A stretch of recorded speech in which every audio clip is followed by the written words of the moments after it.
Alrighto.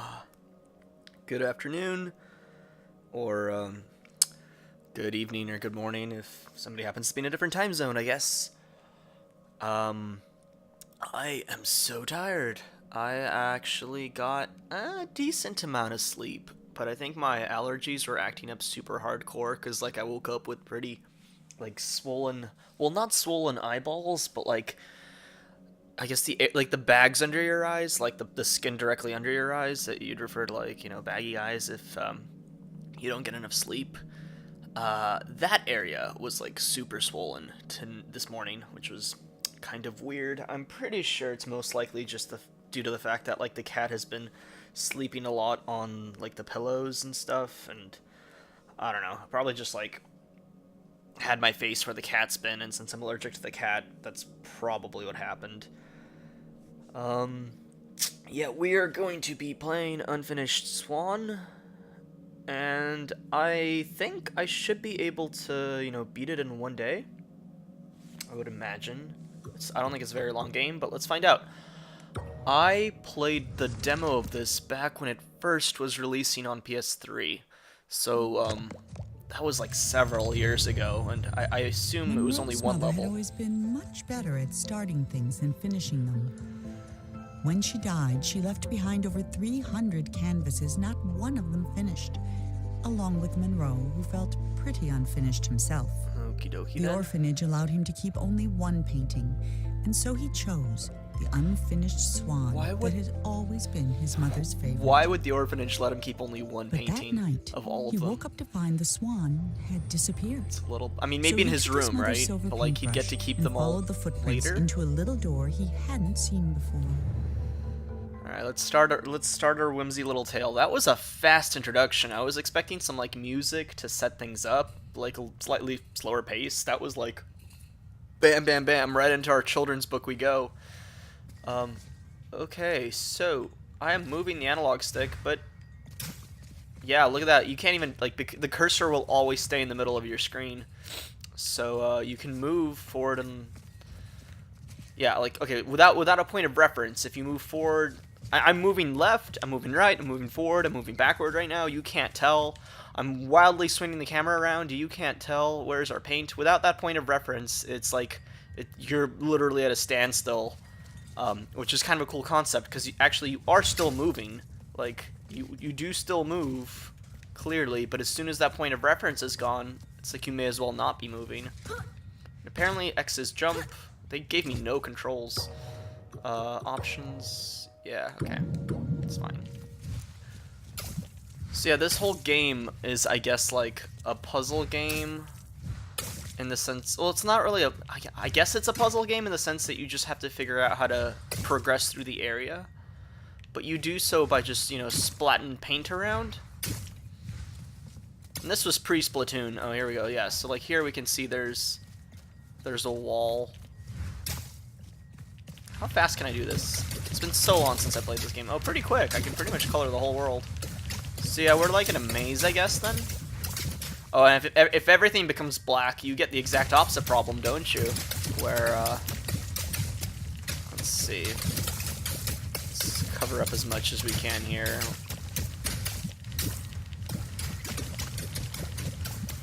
Yeah, cover up too much, and look, exact opposite. Pure blackness. And then you get lost in the darkness, whereas otherwise you'd get lost in the whiteness. So I guess you can't. I guess ideally you don't want to spray too much, or else like I can't even tell what's here anymore. For example, like what was that? Is that a TV? I think it's a TV, but I don't know. All right, so that's pretty much this whole game, from my understanding. Alright, we hear some birds. That's clearly trees. We just exited a maze. There's a chair. Yeah, alright. We're in like a little forest-ish area. Or at least we're going outdoors. Can we go through the trees? We can't go through the trees. Okay, I'm pinned against the bench. Is this the way we came from? Yes, it is. Oh, this is gonna be a fantastic game for me to LP, because I'm going to get lost left and right, aren't I? Alright. Oof, there's, what's on my left and right here? Okay, just rock. There's a rock face right there, apparently. Alright, big open area, and here's some swan footprints. Probably should just follow those.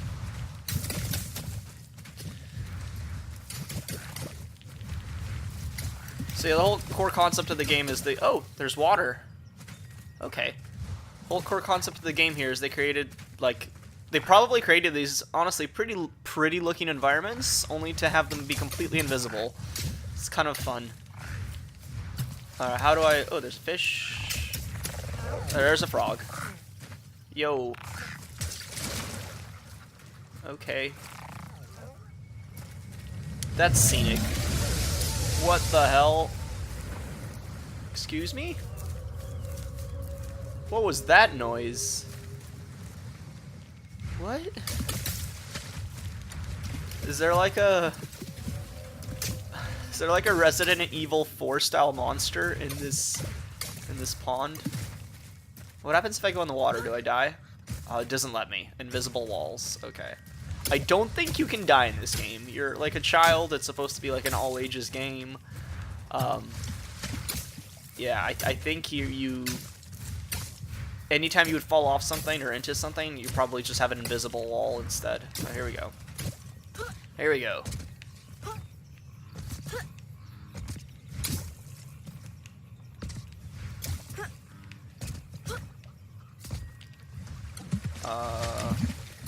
Oh, there it is. Okay. So it's like easy platforming slash just like exploration with like a hint of, I guess you could call it like puzzles, but it's not really a traditional puzzle game as far as I'm aware. Although who knows, maybe later there are puzzles, like straight up visual puzzles, I guess. They cheat a little bit though, because like even where your paint's not, they sometimes, you know, give you a little bit of shading there, like. But I guess the paint should be flowing into the water. I guess they couldn't. I don't know. This was on the PS3, so getting graphics for like ink, you know, dissolving into the water would be kind of weird. Not to mention, it probably would ruin the scenery. It'd feel like you're polluting the friggin' stream or pond or whatever this is. It looks like a stream, a river or stream. So they probably didn't want to do that either. They probably didn't want to have the ink flow into the water and like disperse, because then all of a sudden you'd be a kid who's just like polluting the environment instead of just trying to figure out what the hell's in front of you. Alright, we got a crown here. Is this the end of the level? This is probably... Oh my god. That's so jarring. Like, bam! Alright, this looks to be the end of the level. Or not. Or not. It's just a statue. What is this, a king? It's a king statue, I think. Alright. I thought it would be like, you know, Sonic games where there's like you get to the big ring at the end and it's just like, level complete, here's your time. But I don't think this is that kind of game. Oh, and his eyes stay unpainted, I guess, to just let you know that's supposed to be a face. Alright. Music is really nice. I might actually, you know what, I'm gonna turn it up a little bit on my computer. Here we go. So I was hoping to actually have the, speaking of YouTube, I was, sorry for like, just jumping from subject to subject so fast, I tend to do that. As far as my YouTube channel goes, I was actually I had hoped the Gambaldi review would be finished like last week, but that didn't go so well. Like, yeah, some stuff at work, some stuff at home happened, I didn't have time. I was hoping to finish it by tonight, but some stuff yesterday happened again, so... Sorry, not tonight. I was hoping to have finished it by last night and uploaded it this morning. But clearly that didn't work out either. Okay, where am I supposed to go? A little bit lost here. Already lost. The footsteps are right there, right? There's the swan! There's his feet. Maybe. Maybe. I don't know. Where's the door? Square and triangle do anything? Nah, they don't. But yes, I did manage to finish it yesterday, but I will most likely be recording right after this stream is over. and I will probably upload it. Well, like, I have to record it today. I'll probably edit tonight and maybe tomorrow. I might upload it like Saturday morning, honestly. May as well at this point. It's like, I'm pretty late. I don't think I have to like rush it. So I'll probably have Gumbaldia uploaded Saturday morning. Where am I going? Okay, clearly I go this way. Oh man, this may have been a bad game to choose to stream. With my sense of direction, this is gonna be a slog. At least there's this nice music. Alright, what do we got here? Window. Well, why does it bounce off that? Is that a pathway I can go? Why does it bounce off that? That's weird.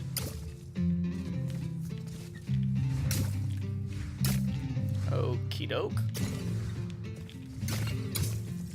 There's a bridge right over there.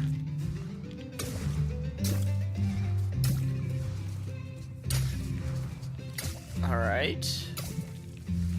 That doesn't help me, does it? Unless I can climb up this, this is like a watchtower thing, I guess? Can I climb up this? I don't think I can.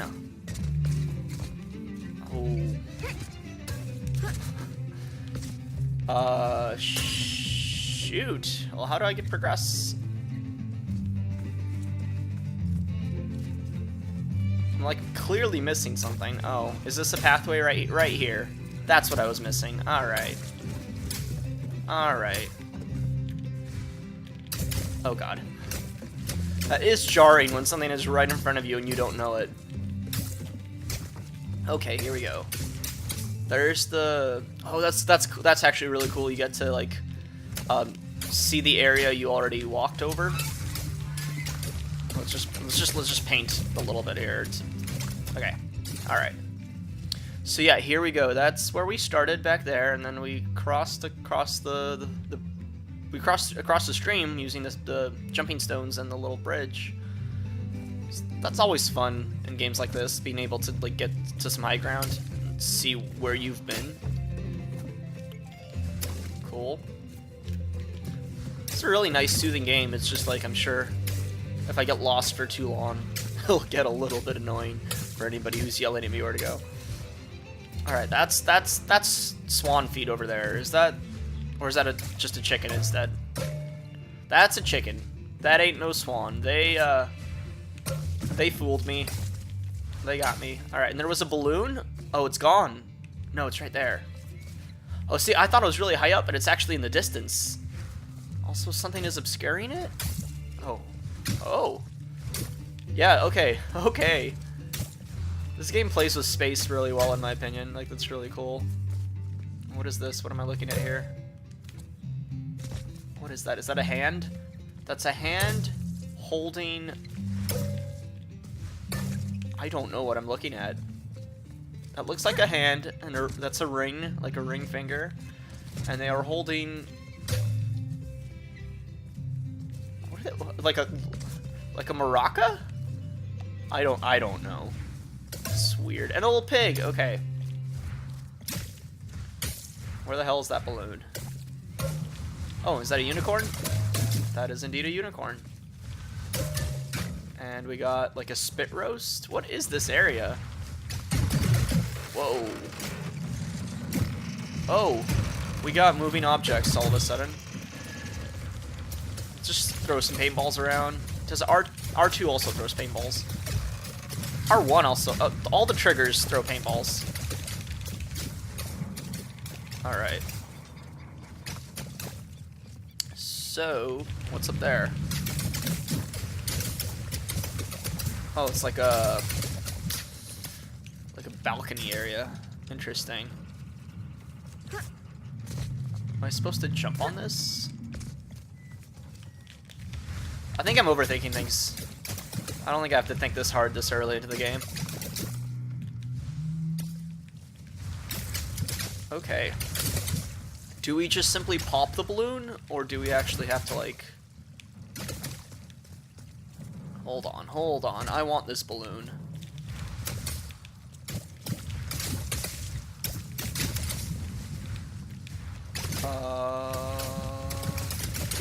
What am I looking at here?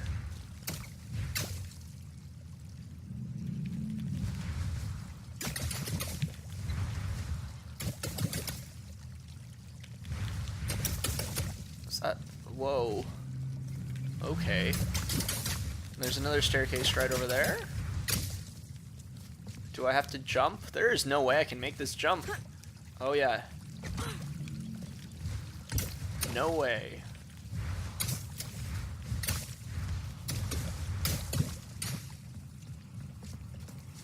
Okie dokie then.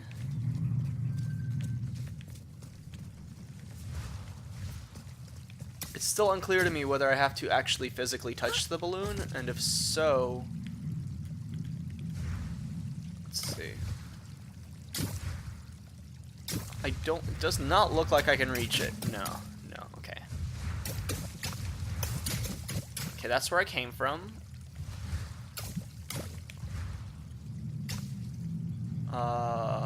Alright. Let's go back to the other stairs.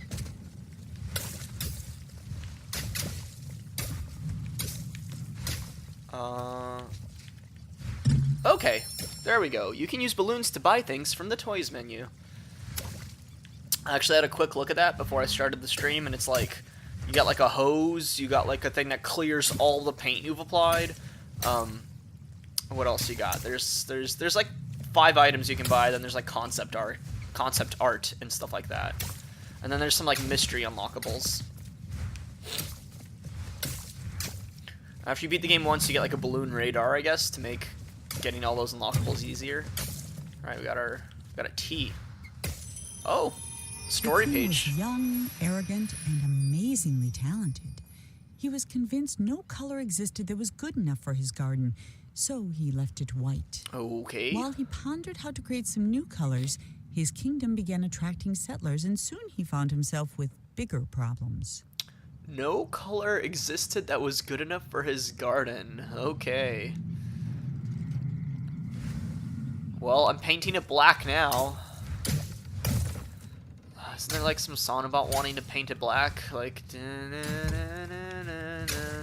want to paint it black. Oh god, that is a good sound. Dunk. Alright. And yeah, we obviously can't ruin the story page.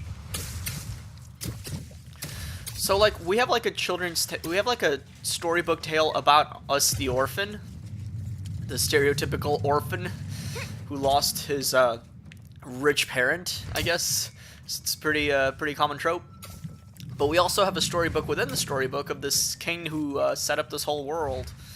I mean, I guess we entered the storybook world of this king. Why he has these pages about himself and in the world we entered, I mean, it's fine. It's fine. It's like a child's imagination. I shouldn't really be trying this hard to make sense of it. It's pretty straightforward. Alright, do we just enter the door, or like... No? Oh, that is a weird texture. Actually, hold the phone. Is that... if that wasn't white, is that what like the environment would look like or something? Or is this just... Like, I feel like I'm looking at the what's actually there, but eh. Whatever. Alright, how do we open the gate? What do we do? Oh, that was probably not the best idea.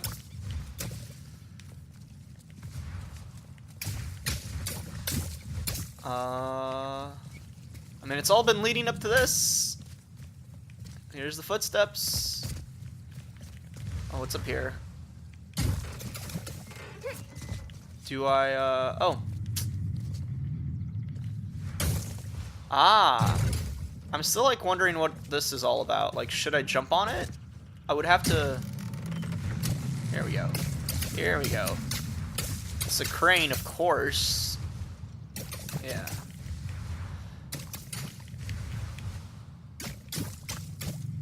I mean, I guess let's go just to see. Wow, it really sounded like I broke my child's legs, didn't it? So okay. That did not seem to do anything.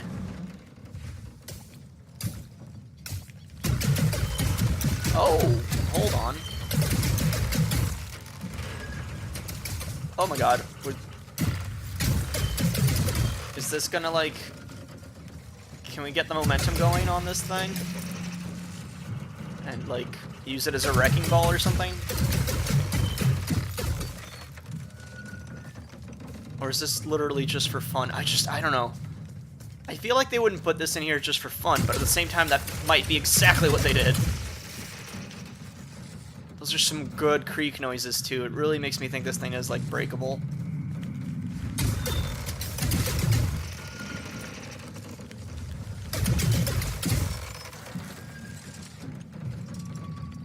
Should I, like, make it careen into the pig, perhaps? Let's see.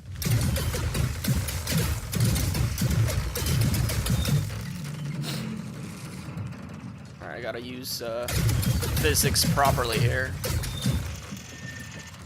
And wait for the return, and... Ah, I got in the way. Okay, here we go.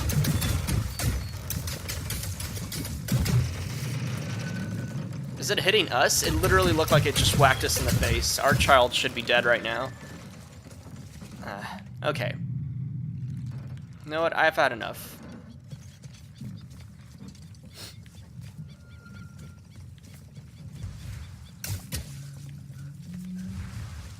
That is this game's sound effects, I think, are what I would praise most about it so far. That is, like, such a good, like, noise for that barrel swinging back and forth.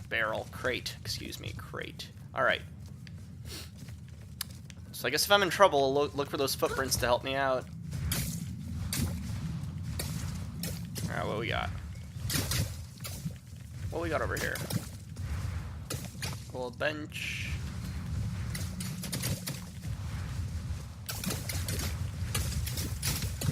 Alright, just like a... I don't know, a gazebo or something. We go from, like, outdoor to indoor-esque environments so fast in this game. Oh! Hey, it's the Swan! We actually got to see it. Alright. The Swan exists. Part 2, the Watchtower. Okay. I didn't expect to progress chapters quite in that manner. But here we go. I wonder what happened if I didn't fall in that hole. Like, if I had seen that hole? Oh, where am I? Oh. Oh.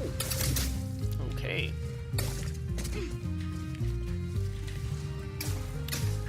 Do you guys hear a bunch of rustling? Which I don't know if it's being picked up on the mic or not. It's the cat trying to, like, chase down a fly.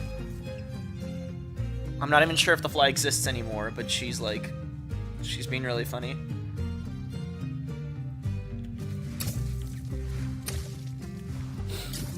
Yeah, and as I posted on Twitter, I did have a bee problem. So bees ended up in the... So I thought it was the air conditioning vents. It was, like, luckily not quite that bad. It was the vents for the, like, the bathroom, like, exhaust vent thing, you know, or, like, you know when you turn on the bathroom and the fan goes and it sucks up the, like, the, you know, the wet air, the moisture, so your bathroom doesn't get super humid and grow tons of mold. They're in that vent, the vent that leads from the bathroom to the outside. Oh damn. All right, that's kind of cool. Whoa, my child can fall like 30 feet and not get hurt apparently. But yeah, so bees set up like a hive right outside our, like in our, it's not quite a backyard, it's not quite a patio, but it's like a mix of the two. And we live in an apartment, but it's on the first floor, so we have like a pseudo patio backyard area kind of thing. And bees tried to set up hive on like the air, I guess it's the air exhaust duct right in the backyard, and it was pretty ridiculous, which my girlfriend is deathly allergic to bees, so she just like fucked right out, grabbed the pets, went to I think her mom's house, and just like basically like waited out to make sure it's safe. Like it was beyond, like the office hours were done for the apartment complex, so we had to wait the next day for anything to happen because it like I guess it doesn't count as an emergency, even if you're allergic. You just gotta leave like she did. So unfortunately, the bees did not get like a happy ending. They weren't able to be relocated because when they set up shop in like a vent like that, or like a you know, passageway like that, where it's like really hard to access them without tearing the whole wall down, like the hope for extracting them and actually finding the queen when she can just easily go into the vents is pretty slim. So they had to actually kill the bees, but luckily, I mean, it's not like, at least in our area, honeybees are apparently doing really well. Their numbers keep going up each summer. So like I didn't have to feel too bad because apparently the honeybees are not in danger in the area we live in. Like I talked to a few like bee extraction people on the phone just to, you know, make sure there's no alternative to pesticide, and they're like, yeah, no, we're sorry. Like if it was like the bumblebee, which apparently is doing really poorly and is pretty much endangered in this area, they're like, yeah, if it was like a bumblebee population, we do everything in our power to try and like remove it, and you know, relocate it. But if it's just a honeybee population, those are everywhere. So it's unfortunate, but you're just gonna have to have like an exterminator kill them, which it's what happened. It was pretty like, it was pretty crazy to see. So they just, you know, he just sprayed a bunch of chemicals onto the massive swarming bees. It was like a 3 foot by like, I want to say like a maybe 3 foot by 2 foot, or like a 4 foot by 3 foot, like just mass of bees on the side of our apartment. And they just like fell off in clumps. It was almost like wet sand like falling to the ground in like clumps. That's kind of how to describe it. It was just clumps of bees falling from this bigger mass bit by bit over time. And still haven't cleaned out that pile of dead bees outside. Like that, they're still just on the ground outside. Still have to like pack them up and throw them away at some point. But yeah, it was pretty ridiculous. All things considered, it was resolved pretty quickly. Like, they were in the bathroom air vent, in the light. Like, they were actually in the light fixture. So what we had, like, the apartment do is just the maintenance people basically removed the light fixture and completely taped up that duct, because the bees who are still in there, like, they didn't get hit by the chemical directly. They probably won't die for a while. So we basically just have to, like, keep that duct sealed off and just wait out for the bees to, you know, die and then put the light back. Because the whole fear, like, I personally wouldn't care that much, you know, about a few bees in the house, like, but because my girlfriend is deathly allergic, like, she actually went out and picked up some EpiPens, which are super fucking expensive, may I add. God, the US healthcare system is not great. But yeah, they're super expensive, but she picked up some EpiPens. I'm just walking in circles, I just realized. I am sorry. I'm having a hard time navigating while telling this bee story. But yeah, so she, like, basically can't risk having, like, you know, a stray bee come out of the vent at night and sting her. So that's why we had to, like, seal up the duct and just make sure the bees have died from lack of food or water or whatnot that are still in that air vent, that air shaft.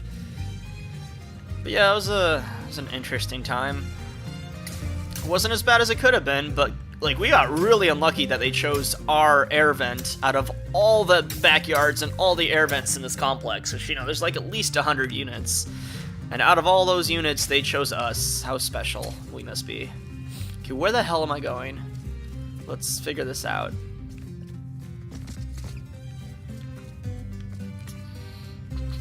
Here's the little footsteps again, leading me. Oh my god, I just realized what's happening. I just realized what's happened. I think? Wait. If I drop down here... this is like Portal, is it not? Isn't this like a Portal situation right here? Where I'm going into the same room over and over and over? Look at this. Yeah, this is like Portal. It's like an infinitely repeating room. What is this? What? That's interesting. These being here makes a bit more sense now. Because, like...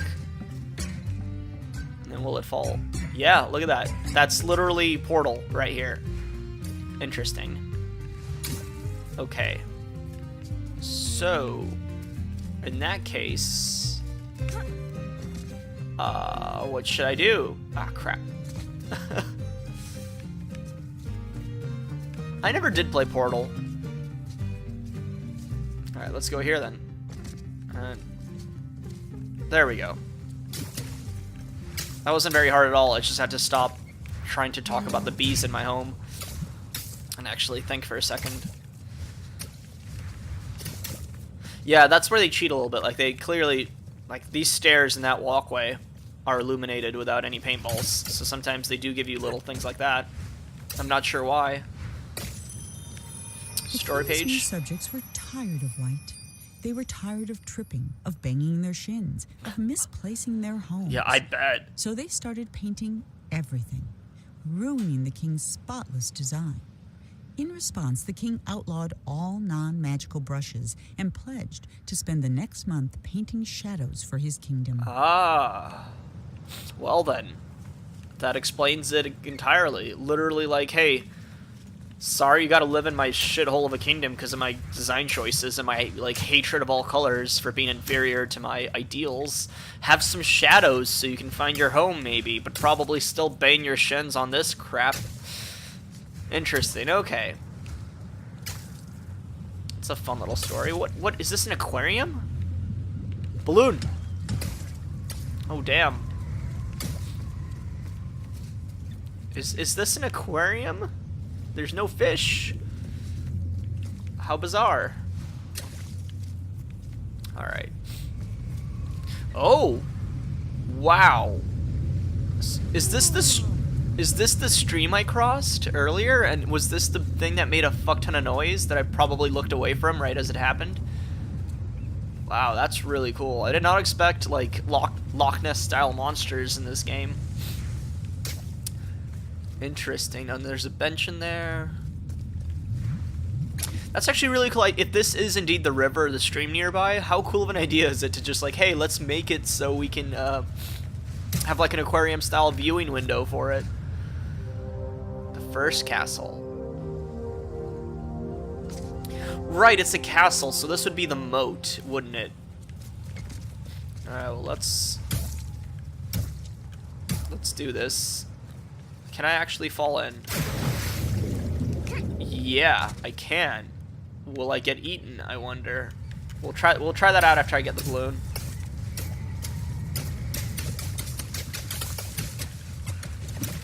Alright, where is that balloon? I can't see it from this angle. Is that... Oh, what happened? Okay, we just do like a... We just drown. We just drown, okay. Oh, there it is. It was actually floating. Can I go to the toys menu for... Oh, I can. Here we go. Stop... Yes, pauses balls in midair, useful for throwing dozens of balls at once. Unlock chapters. So I guess we can pick chapters. Okay. Opens up... Oh, we can skip entire levels of the game. That's really weird. Yeah, so these are the things we can buy. Plus 2 unknowns. I don't really care about those, I guess, too much right now. Stopping time for the paintballs doesn't really seem like something that's mandatory.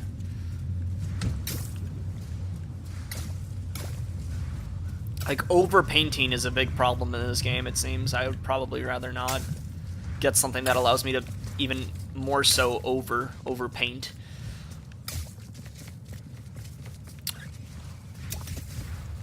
There's really, like, man, I actually didn't expect this. Like I said, I only did the first level of the game, so I think that was just means the first chapter, you know, in the demo.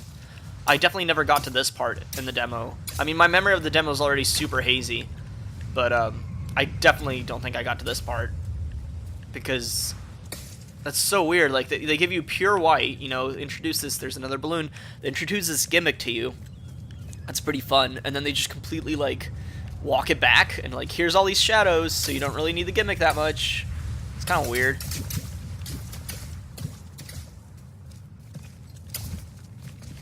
Then again, this would be pretty hard to navigate. Like, I would probably spend a whole 20 minutes figuring this area out without these shadows. Balloon, 3 or 9. Oh, wow, okay. What is this? Why did the door close behind me? Oh, it's the cane painting, And then there's a blank canvas in there, okay. And I ruined it. Oh. Solution for a maze, eh?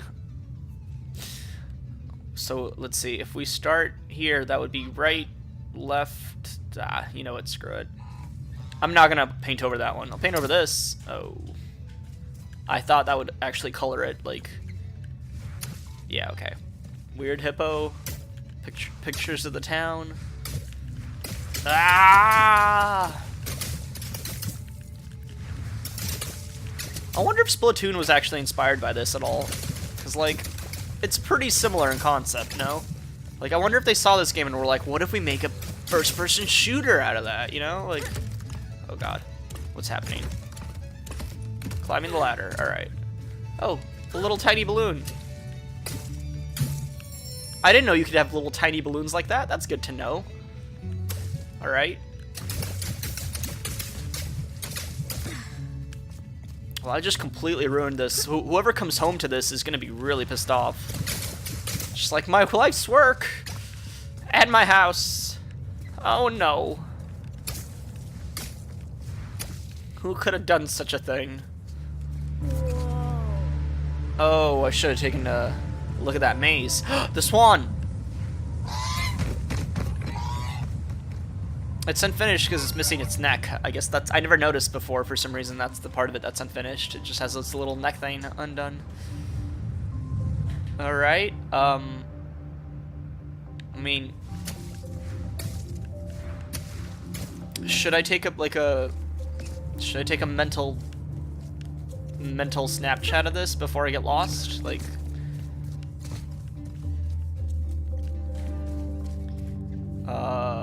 Assuming down is where I'm coming from and not going to. Although, no, you know what? Is this my destination? You know what? We'll be fine. I think we'll be fine. I'm gonna just ignore that and get lost on my own. Just do this journey my way.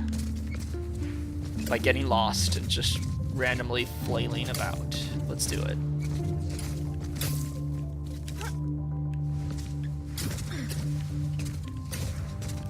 I don't know, I think the game was more charming when there wasn't all this shading to let you know what's where. Personally. God, Alright. Show me a page. The labyrinth was designed to be beautiful, and it was. It was not designed to be practical, and it wasn't. What labyrinth is Whole practical? families got lost for weeks at a time. Mail took months to arrive, and many worried a labyrinth of this size was bound to attract dragons. Is that a thing? Labyrinths Eventually, attracting the complaints dragons? grew so loud, even the king couldn't ignore them. Is that a thing? I've never heard of that. Labyrinths attracting dragons?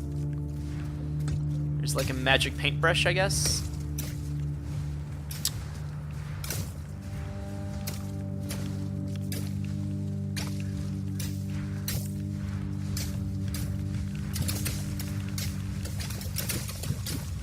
Alright, well, that was easy. Good thing I didn't check the map. Found my way anyway. Or wait, or is the labyrinth not even over? I don't think it's over, actually. Hold on. Oh. Oh, yeah. Look at that. That's a fucking labyrinth. Holy crap. This king has some neuroses he's got to address, man. Woof. Oh, why did that bounce like that? That was weird. Oh, it hit the yellow, that's why. Huh. Yeah, Jesus. It's a hell of a labyrinth. Alright, let's go get this balloon over here, I guess. There we go. 5 of 9. Was that how many are in this level? Or, yeah, that has to be how many are in this particular level. I probably will not get them all. Press square to use telescope. Okie doke. Can I move the telescope at all? No? What was the point of that? That was weird. Can I like shoot paintballs? Well, no? No? Okay.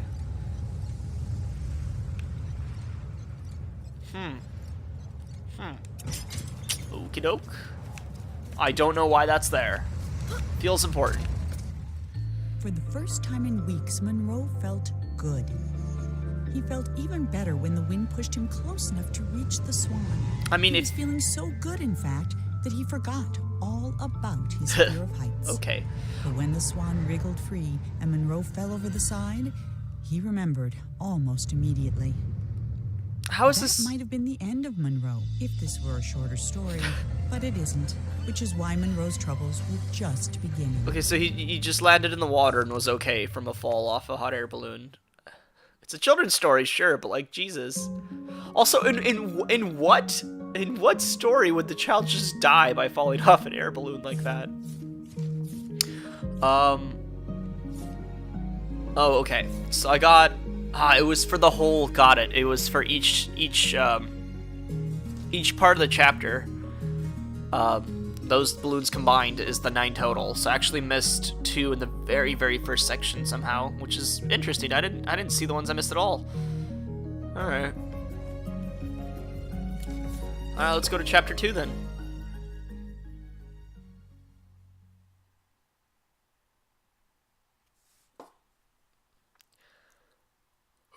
Yeah, sorry about no face cam today. I was gonna originally do it, but I just wasn't feeling like setting it up at all. Plus, my face is all like puffy and swollen from the allergies I mentioned earlier. Well, except someone's enormous pair of feet. These were attached to a giant who could have been a big help in catching the Swan, but unfortunately, here was the laziest giant who had ever lived, and it was his day off. Having celebrated in his usual way, he was now sleeping it off and quite unable to hear Monroe yelling. While he was looking for a way to wake the giant, we're just gonna notice something even better. We're just not gonna get a follow-up on that shark, huh? I thought for sure we would, no, it's the same ship as the model we saw earlier. Holy crap. I thought, wow, and the giant is actually colored. I thought we were gonna get, like, I thought the whole game would be pure white. This is actually, like, throwing me for a loop. Whoa, and we have blue paint. What the hell? It's like, okay, this is... I thought this game was all about a single gimmick, but no, we have water in this level instead of paint, it seems, because it dries up over time. That's weird. Okay. Yeah, we're not gonna get a follow-up on that shark. I actually got really hyped for that shark encounter, and no, he just swam away, I guess. Being very nitpicky, I realize, but I just really wanted to see that shark. Alright.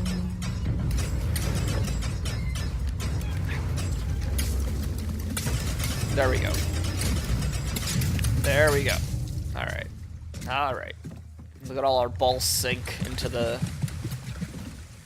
How deep is this moat? Oh, shit. How deep is this moat was what I was going to ask before that happened. Sometimes the giant wondered about where all the people in the city had gone. Mostly he worried they might come back and ask him to clean their gutters or put out their fires. But they never did, and that was why the giant, who was the laziest that had ever lived, was also the happiest. It's nice, I guess. Why is he in a kingdom in the first place? Can he just, like, sleep in a forest alone from everyone else if he just wanted to be lazy, or... Blue balloons. Blue balloons in this level. Oh. Oh. Okay. Oh, what do I do about this? I gotta open up the floodgates, I bet. Yeah, okay, so I gotta open up the floodgates, and then I'll be able to jump across and get that balloon. Alright, knowing that, how do I get out of here?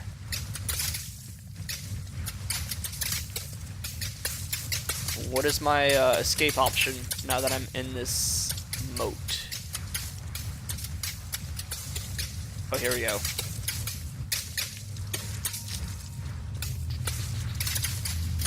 I like the light blue aesthetic. It's just kind of upsetting to me that it dries up so quick. It'd be really cool if this remained. Alright, B, what you got? Before he discovered painting, the king was a potter. He loved the simplicity of a well-spun pot. So when his subjects complained that his new city was too austere and that there was nowhere to relieve themselves, the king ignored them. Wow. But when they started relieving themselves in his pots, the king hastily built them a sewer system. This whole thing is just the king being a giant, like, asshole, and then the people being like, oh, you know what, if you're gonna be this way, we're gonna shit in your pots. This is a great fucking children's book. This is hilarious. That's awesome. Hey, King, if you don't build us a fucking bathroom, we're gonna shit in your pots that you crafted with your 2 hands. What do you say to that?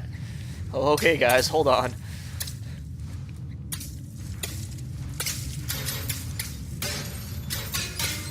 It's a give and take relationship. You give crap, and he gives you a sewer. Oh wait, no, that's a give and give relationship, I guess. Alright. 1 of 28? Oh my god. That's a lot of balloons. I might not go out of my way too much to get them if that's how many there are in this game.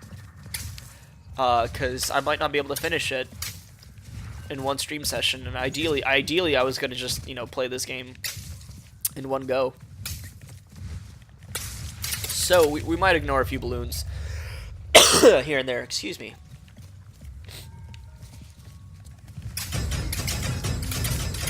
There we go. Floodgates. So I guess that is sewer water, though, that I drowned in earlier. Although, no, not necessarily. It's still kind of like the moat system. Maybe the moat system and the sewer system, like, you know, end up together, in which case that's still kind of gross. But also, there's nobody living here anymore, and, you know, you can clearly see why. I don't blame them. Who would want to live in this place? But yeah, this would have probably been kind of gross when this kingdom was active, because there would just be crap floating down the water all the time, if this is indeed the sewer system. It's like if Venice, you know what? Is Venice is the one that, you know, has all the gondolas and stuff, right? Like, do they? Is there a sewer system connected to their whole, like, you know, gondola area? Like, does Venice's wastewater just go directly into the street water, or is it like treated first? Because I doubt there's like a water treatment facility in this particular time for this kingdom. This is like, you know, kind of. Then again, there's cranes, and cranes aren't medieval. But I don't see anything that's like outside the cranes. This is a pretty medieval-esque kingdom, so. You know, I feel like I don't know enough about sanitation to really make fun of this. I'm gonna end this topic because I feel like I don't have enough to say that's actually well informed. Like, sanitation through history is a pretty interesting topic, though.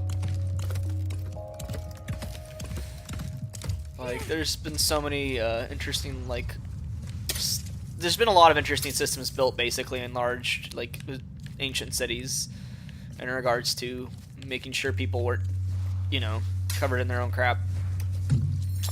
You know, I never thought Unfinished Swan would have me talking about sewers and sanitation and pooping in pots. But yeah, video games surprise you.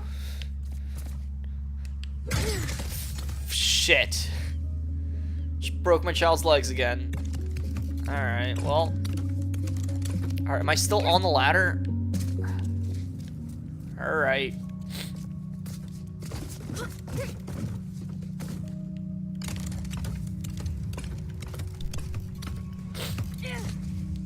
You know, I generally don't like first-person games that much unless they have, like, a strong gimmick. And I guess this is a pretty strong gimmick. Am I stuck? What the hell? Wait, hold on. What is going on? Let's jump. I can't look down. Excuse me? Game? Game? Oh my god. Game?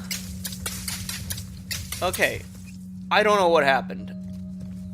I got flip turned upside down literally because I was looking at the floor, and then this pot made it so like I couldn't quite get the camera into the area I wanted. but also I thought I was looking up, but apparently I was looking down, and I just got lost in this corner. God, how silly would that look in third person? And I guess that's one of the reasons why I'm not a big fan of first-person games, is, because sometimes that shit happens to me. But no, the main reason is I just prefer the over-the-shoulder perspective, or third-person entirely perspective, where you see your entire character's body. I much prefer those kinds of camera angles. I don't know what it is, but first-person mode just doesn't really do it for me. I think the only first-person game, like, I super-duper liked, a ton, and, like, it didn't really bother me, was, Killer 7. But that's also because, you know, it is an FPS, kind of. It's like an on-rails FPS of sorts, I guess. So I was willing to overlook it. In general, first-person shooters are also not really the types of games I'm fond of, so... Okay, can we... Alright, I think this should work. Let's do it. Okay. Alright, we got it. And there's a bathroom. Can we enter? No, we can't. So, wow, okay, so this kingdom is actually quite advanced, because this is like modern day sewage almost. Like the pipes, like those are not medieval pipes. I don't think medieval castles quite had sewage pipes like this. This seems like... What era does this take place in? I know it's fantasy and make-believe, but like... I'm now really, really curious, like... Do they also have guns? Is this pre-gun, post-gun? I'm sure you won't see guns, because it's a freaking child's fantasy story, but like...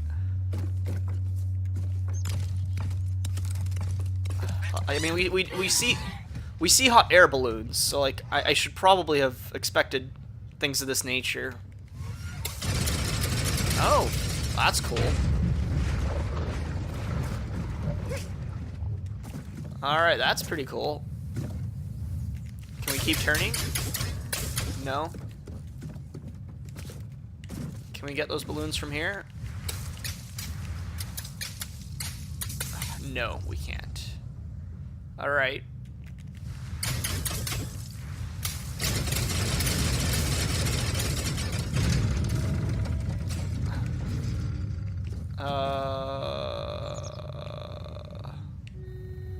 Can we get him from here? No. I said I wouldn't try to get all the balloons. I'm sorry, but here I am. Obsessing over the balloons. They just stand out so much. Like, when you see them from afar like this, they really stand out. Okay, here's our Swan footprints. So I guess I went to the right place. I don't need these ladders, I can just jump it. What if this game hybridized with Mirror's Edge? And like you parkour through this environment while shooting paint around. You know what? That's the next game they should make. Is The Unfinished Edge. That's a terrible name. The Unfinished Edge. But mix Unfinished Swan with Mirror's Edge. And you know what? Put some Splatoon multiplayer in there as well. Just mix all these sorts of games together. Have a fucking weird ass product as a result. Probably be interesting though. Like, it would be really cool to parkour across all this. I gotta say, it would be really, really cool.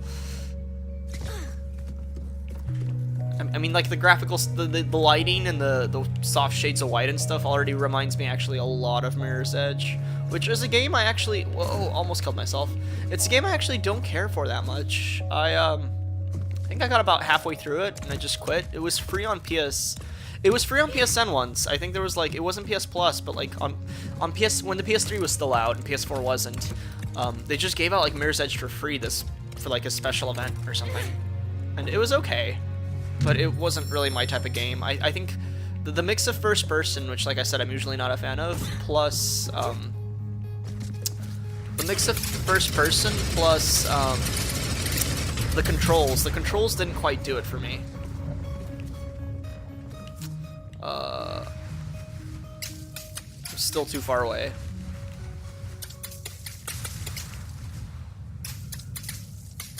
Okie doke. Where do I go? I don't even know anymore.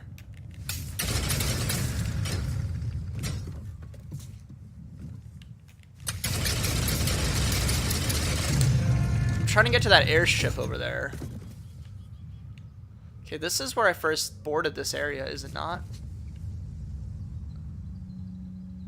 You know, there's a moving object over there. There's some Swan footprints. Ah, but this is the thing I've been climbing the whole time. Yeah, I don't know where I'm going. Let's just jump it. This was a mistake. Oh, this was a mistake. Oh, I'm gonna, no. Ah, crap. Well, we are back near the start of the game. Breaking our child's legs yet again.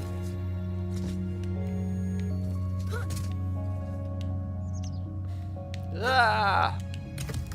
I was so certain I was gonna miss that jump. Thank God. Just set me back even further. Okay. Just throw our little water balloons around some more for fun. Alright. You'd think I could make that jump, right? Should I have just tried to make that jump? Maybe? I'm not sure. I'm not sure where I'm supposed to go or what I'm supposed to do to get up to that blimp. Like...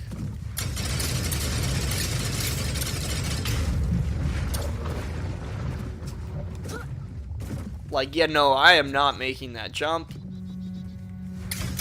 So where would I go?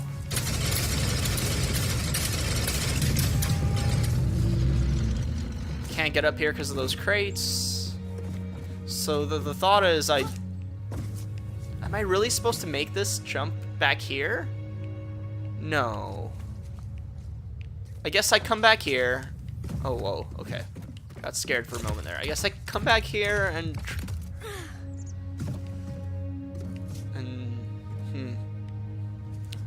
Okay, so I've already been there.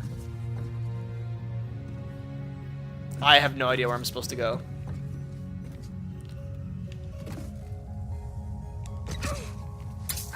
I can't believe they have you jump that far. And give you, like, you know...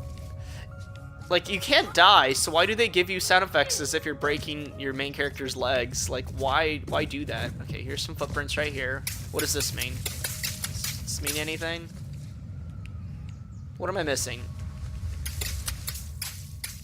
Alright, let's get up here.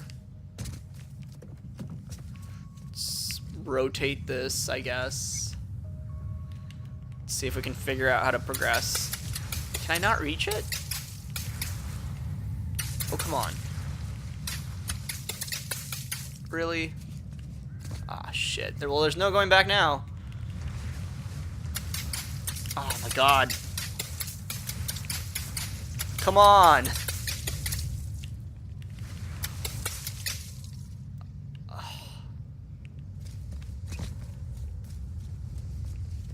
Okay, there was going back, luckily. Okay, the footprints lead here. What am I supposed to do? I can't, like, push this, can I? No, I can't push those crates. I mean, pushing those crates would do nothing anyway. Can't reach this. Okay, I guess I walk back. I guess I get back over here to where I can actually reach that device. I spin the device around, then I walk over here, and then I get on it? I guess? Oh, whew. Jeez, that's scary. Okay, can I reach it from here? Are you kidding me? Alright. To the top again, then. Double backing. Or like triple backing to where we were before. Alright, spin. Oh, wrong way. Spin that way. Okay. Solved the puzzle. Took a while. It wasn't that hard. I'm just a big fat idiot. Let's do this already. Let's get out of this place. Get to that blimp. Ride the blimp. Crash it again. Get attacked by a shark. In between story pages again. Let's do this.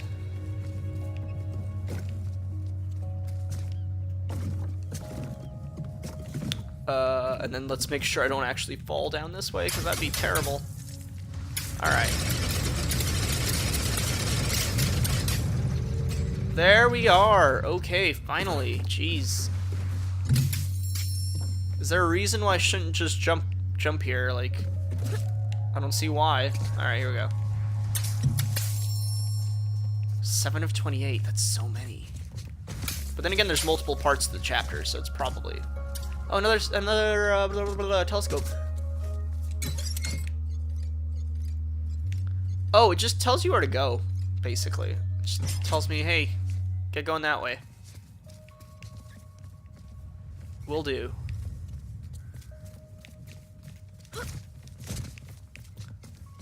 You know, for a game aimed at all audiences, I actually have no idea how many, like, 7-year-olds would be able to beat this game.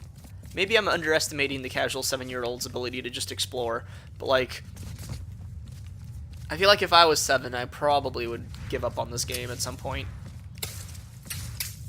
But then again, 7-year-old me had barely ever played a single video game in his life, whereas 7-year-olds nowadays have, you know, probably grown up with video games much more so than I did. So maybe a 7-year-old of the current generation could easily figure out how to traverse this game. Where am I going? Do I just jump down? Alright, fuck it then. Yeah, our child is invulnerable. I don't know why he makes those noises as if he's getting hurt. 'Cause he's clearly not. He can take any fall.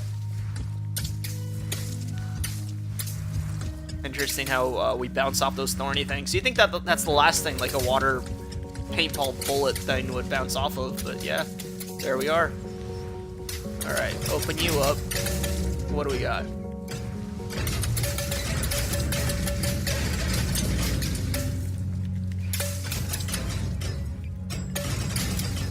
Oh, I see.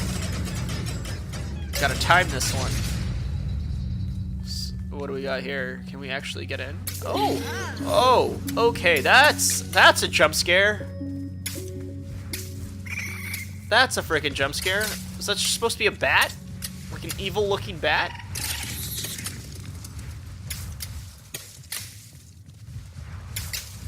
I assume the reveal is that it's not, like, dangerous at all. I would imagine, but... Oh, speaking of, I never did get that balloon. I probably can't until the water fills up the area, so it's fine. We'll get it later.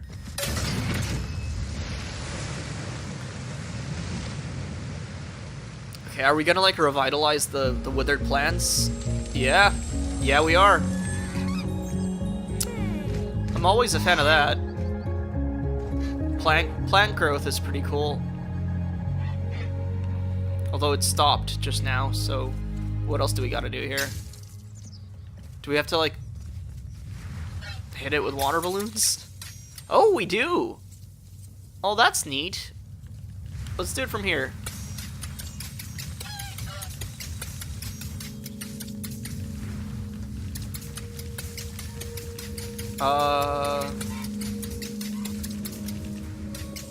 Yeah, okay. Let's get down there. Break our legs again. Oh, there's text. I didn't even notice that the first time around. As the city filled up with people, the streets filled up with garbage. In a fury, the king painted over the roads with a canal, which swept away the trash, along with some of the slower children. But the water brought something else. A horde of vines which began covering the city. Oh, I was about to say, like, am I supposed to have read this before I triggered the vines? But no, that actually, like, thematically that flows very well. Like, the horde of vines that began covering the city, and then, yeah, that works really well. So, I assume I must be able to climb these vines?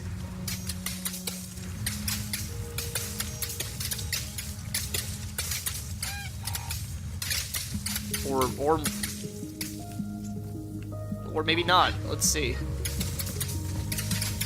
Let's just keep making them grow for now and see what happens.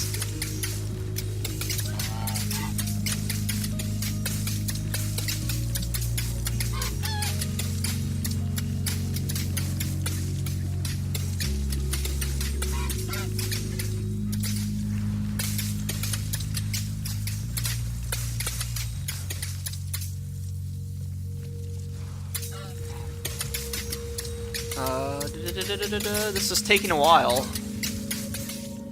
I'm pretty sure I'm doing this just for the aesthetics of the vine look at this point. I don't think I'm really progressing anything.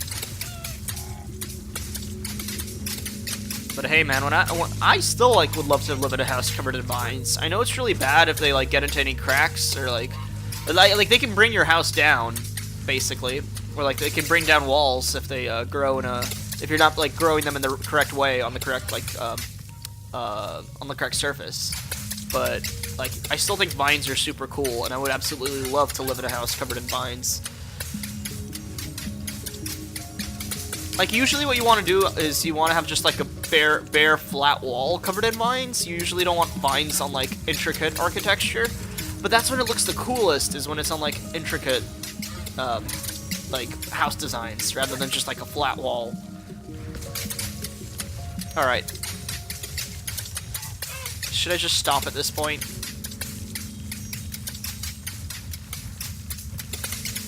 I feel like I should just stop. But it's so fun.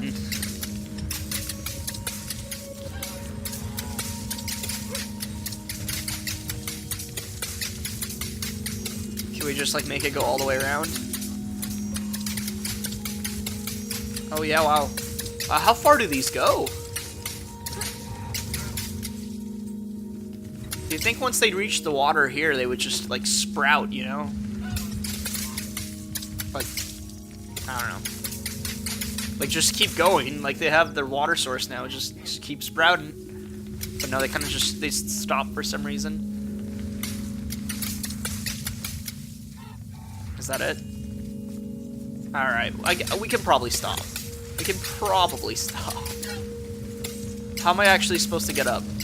I never did figure out how I'm supposed to, like, do I climb these? Are they climbables? They are indeed climbables. Alright.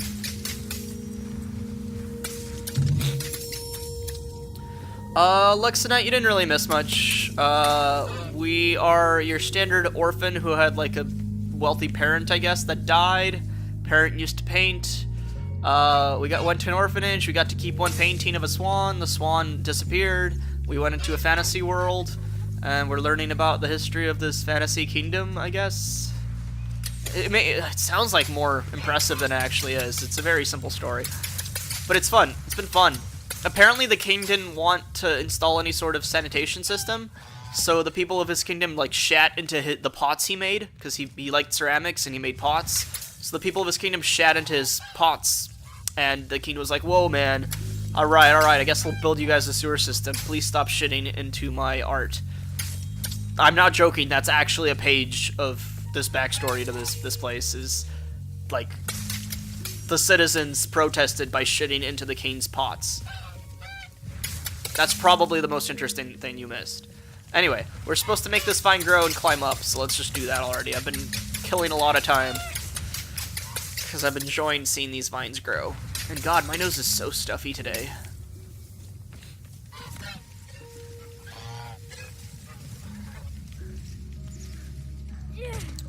Alright. Can I not hit that balloon? Really? Come on. What? What? Oh, the vines fell off. Can I even... Oh, okay, I can just climb it. I was about to say, did I ruin my chance of getting that balloon? But no, it's fine. Alright, where are we going? We're still heading for that blimp up there, I guess. So, what do we do? Can we go through this door? We cannot. I think if we go in the water, we'll just drown. So I guess we make the vines creep all the way over here, and then we crawl across the vines. Yeah, this isn't so much a puzzle game as just like a casual, chill back, like, exploration game, I guess? I don't know. I don't know how to describe this game. It doesn't commit to any one genre enough to be defined by that genre. What the hell did I miss? What was that big sound? Oh! This guy's back. This Loch Ness monster that lives in the moats of the kingdom. Really freaking cool. Did not ever expect such a thing to be in this game. It just feels really out of place to me still. Alright, am I done with these vines? I think I'm done with these vines. Where am I going next? Where am I going next? I actually have no idea. I guess I'm not done with the vines. Alright, continue to grow.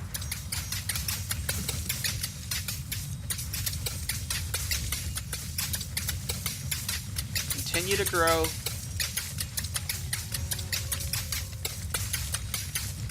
Keep growing. This section of the game is pretty slow-paced, I gotta say. Because you just kind of gotta... Oh, there's the Swan I'm trying to find. You just kind of gotta mash out your water bullets and wait for the vines to sprout enough that you can climb them, I guess. Alrighty. Where's that goddamn Swan? Come back, Swan.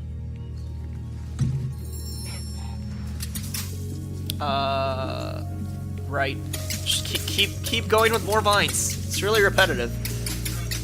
This gimmick has sort of this gimmick sort of outlasted its welcome.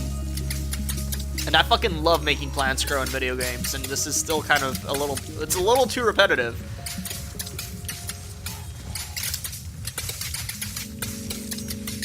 Alright, can I climb this now? Yeah, here we go. Can literally make it grow while I climb it.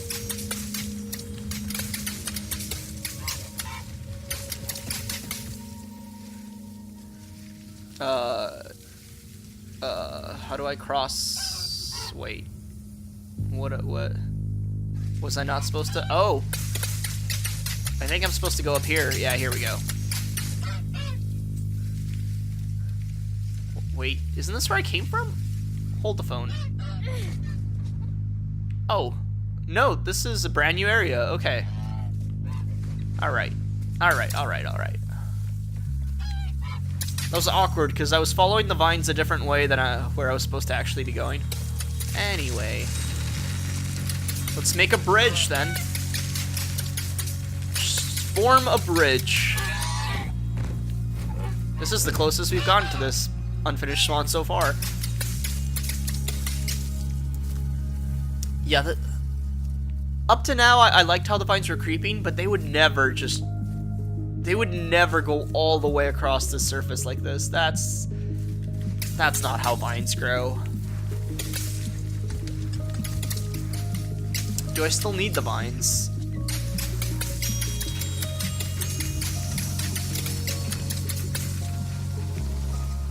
Oh yeah, I think I do. Let's make him crack this pipe.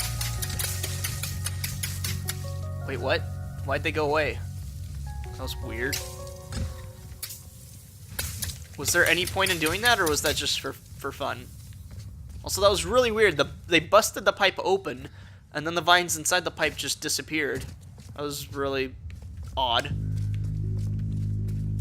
I don't know why I'm nitpicking this game so much. Like, it's a nice, chill little mini adventure, but like, just nitpicking the hell out of it for fun, I guess. I don't know. It's fun to nitpick things, but I didn't start this stream thinking I would be nitpicking so many tiny little things for fun, but... Okay, so... The vines did grow. Out the pie! Shit! Damn it. Okay, thank God. I thought I was gonna have to climb everything all the way back up. That would send me back like 2, 3, 4 minutes at least. Alright.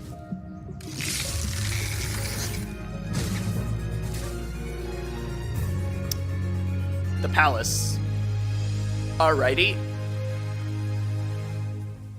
Alrighty then. That was... I thought I'd have to like gain momentum and swing across. They just cutscened me in. Just cutscened me right in. We got a new music track though. This music track is really good. The music in this game is really, really good. I actually... Hold on. And speaking of... I have a bunch of balloons now. 16. What do I want to buy? Let's buy the concept art. And then, Clean canvas? Yeah, let's buy a clean canvas. Press down. So we can... Clean canvas. That's fun. Alright, what I actually came in here to do is let's turn down the sound effects a little bit and keep the music like... There we go. And I'm actually gonna turn up my computer volume because this game is kind of quiet compared to most, I would say. Let's turn the sound effects down one more. There we go. And then I'm gonna turn up the game volume in OBS a little bit too, because like I said, the music is really quite soothing. And I don't know how much it's audible, especially since I'm just running my mouth off a bunch. Okay, where are we going? What are we doing? Ooh. I assume if I jump in this, I'll drown again. Yeah, I will. This is a crack in the wall. Does that mean anything? Other than this kingdom is slowly falling to ruin? Which is something we already knew? No, I don't think it means anything. There's clearly no going back. Clearly. So, how am I supposed to cross this gap?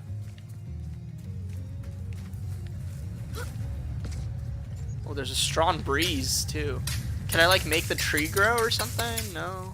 Oh,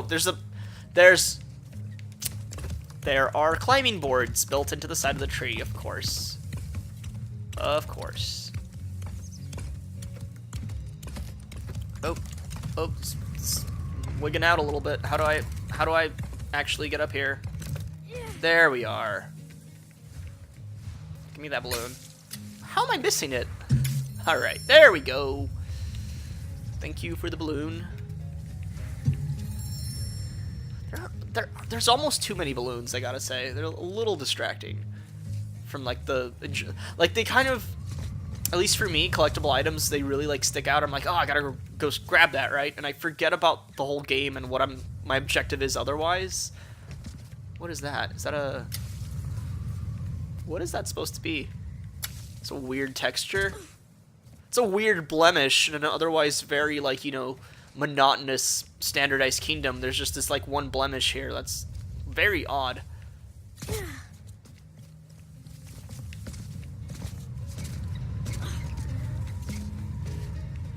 By the way, this game started off being, like, 100% white, and you had to, like, paintball in with black to see your surroundings. And the game, like, immediately stopped doing that.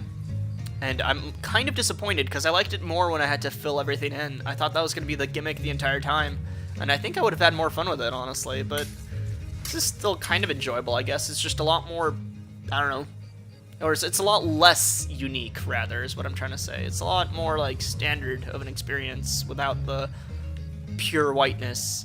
Okay, of all his creations, his greatest was himself. Our pompous, vain, egotistical, entitled king. You didn't create yourself, dude. Come on. Your mom and your pa did. Then the environment sculpted you into who you are. Can't really take credit for your own existence. At least in the manner he's doing. Unless he's saying that statue's the best thing he's ever built, in which case, it's not that great. They really are trying to make this king seem like a very charming type character, though. But, like, they're also admitting, like, yeah, he's kind of a douchebag. It's a weird mix. It's a weird mix. Was there any point in, having this here? Like, I feel like they sometimes, like, have pathing issues, and it's... Okay, there we go. Whoa. Whoa. Is this a fucking rocket? It's a fucking plant rocket? Excuse me? Oh my god. Yes, it is. Yes, it is.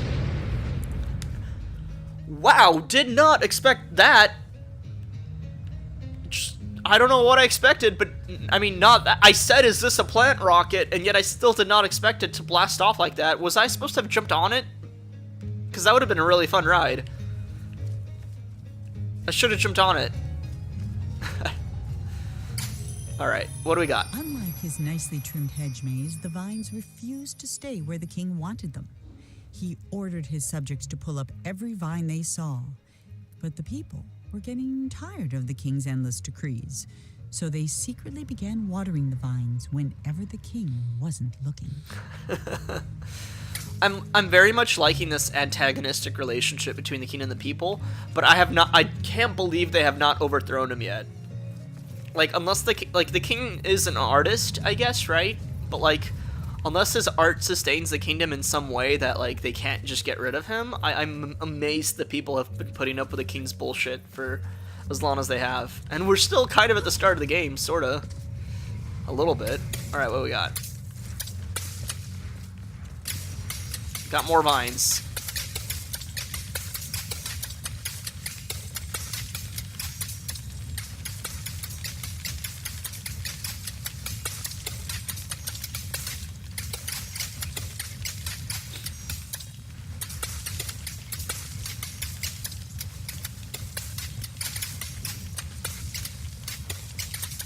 This is taking a while. I assume the vines are gonna like make the door pop open or something? I'm not sure. Or do I climb them over? I'm gonna climb them over. Okay. It's more climbing. I think. Right? Yeah.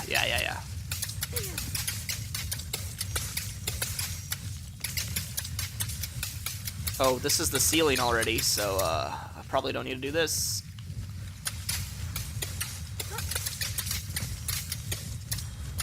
So this is what the start of the game was like more for people who just joined in. It was like pure whiteness, and then you fill it in with your paint blobs. But in the first level, you had black paint. Now we have like water that evaporates over time. The black paint did not go away. But now instead of like painting the environment, we're just making the vines grow enough that we can see like what the environment is. Did I miss anything over here? Is there like a balloon I may have missed? No, not really. No, I didn't.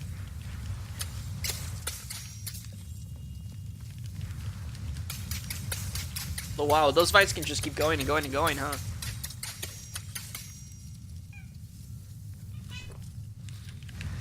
I don't know if you guys heard that, but the cat was trying to, like, get on the couch right next to me, and I don't want to have the cat next to me right now. She also grooms really loudly, and it annoys me very much.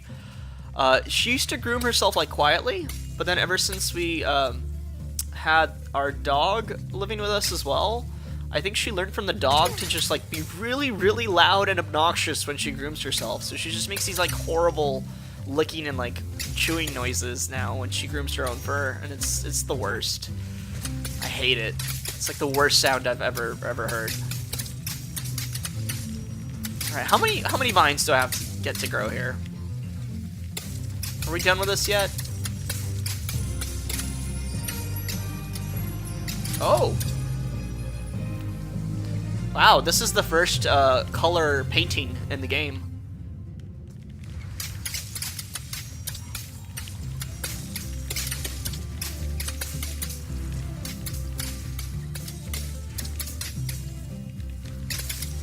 Alright, anything else I have yet to... Anything else? Anything else? Or can I move on ahead?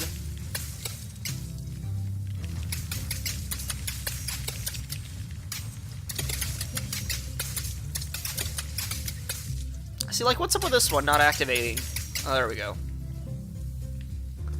Like, I know there's a lot of, like, independent vines growing all at the same time, but sometimes it seems like they just, like, fail to activate, or sometimes their pathing gets a little, like, messed up, and... I don't know. The programming on these vines is a little funky. But I guess it's kind of cool in a way because it makes them less predictable as well. I don't know.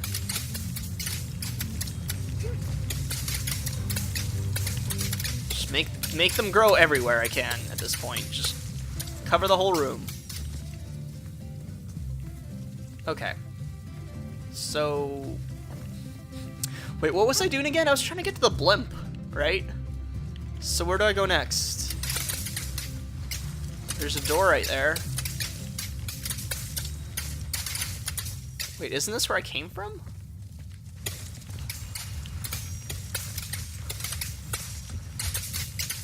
I don't even know what my objective is anymore.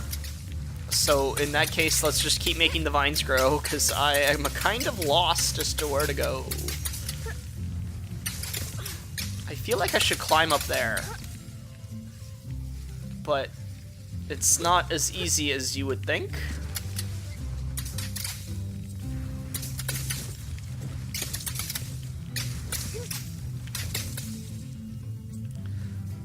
I caught fire once, hey. I got too carried away with making the vines grow and I totally forgot what I'm supposed to be doing. Or how to get out of this area. Can I make it so these windows break? Is that what I'm supposed to do? Because they're starting to collapse. If enough vines grow, will the windows just crack and can I go through them? Is that the way forward? I legit am not sure what the game wants me to do anymore at this point. Okay, it doesn't seem like that'll happen. I think this is just like a peeping window, just for fun. So where do I go?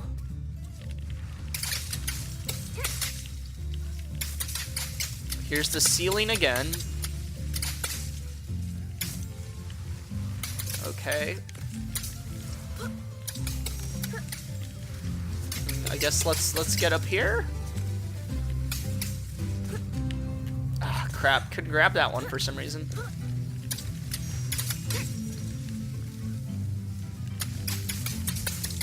Okay, so we're climbing on the ceiling.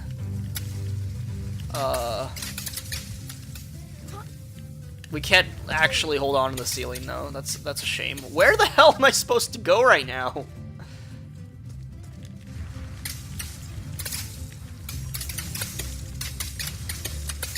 Can I get up on that ledge? No, I cannot. Okay, right here. This is how I can get on this ledge, right? No, there's this pillar in the way. Am I even supposed to go up there? I don't know.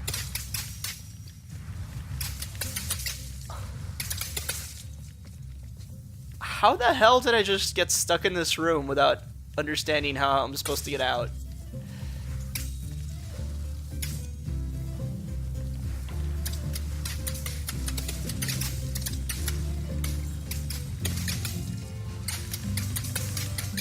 I have no clue what I'm supposed to do anymore.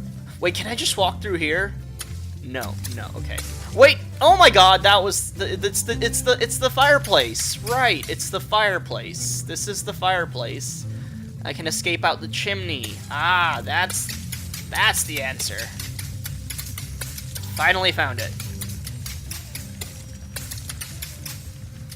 Okie doke. Oh, shit.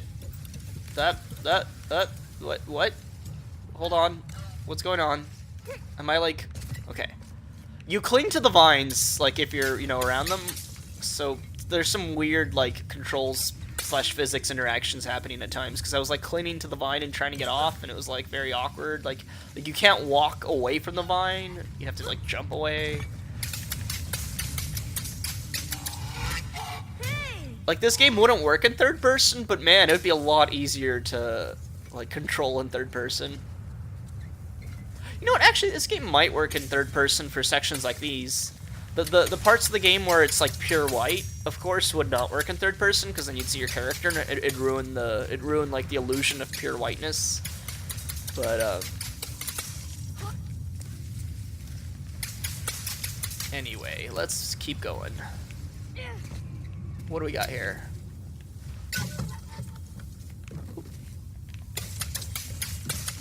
I don't think we need the vines anymore. Let's just move on ahead then.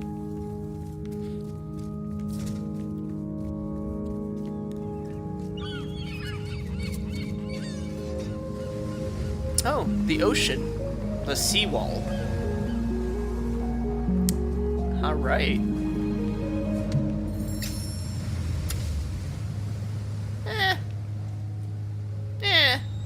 The minimalistic style doesn't make it that scenic, honestly, but the sounds are really nice.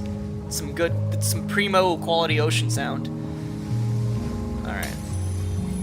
The king hated the sea Of course he did. All because of his very first castle. It was the only one he had ever come close to finishing, and it took him a single day. But then the tide came in and washed it all away. He vowed that someday he'd build a kingdom that would last forever. Okay. So, little, like, 5-year-old king came to the sea, built a sandcastle, had it washed away, and that, like, cemented his ambitions for the rest of his life. Because of the tides. Oh, how our lives are shaped by the most minute, like, non-caring things. Kane's a fun character. I'm really happy. It's like kind of quirky and dumb and silly, but at the same time, he clearly has some like issues running his kingdom. But at the same time, he's not like full-on villain. He's a fun character. He's more of the main character than we are, that's for sure. Haha. Whoa, what? Is that him? Or is that somebody else? Is he just hanging out inside this structure? Are we actually gonna meet him? Okay then. This is the first telescope that actually showed me something really cool. All the other telescopes are pretty pointless, but like this is actually really neat.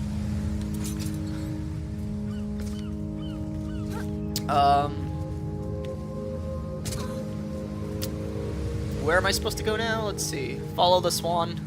Let's follow the Swan. Sharks! Yo, sharks! Very, very bulky sharks those are. Those are very chunky sharks.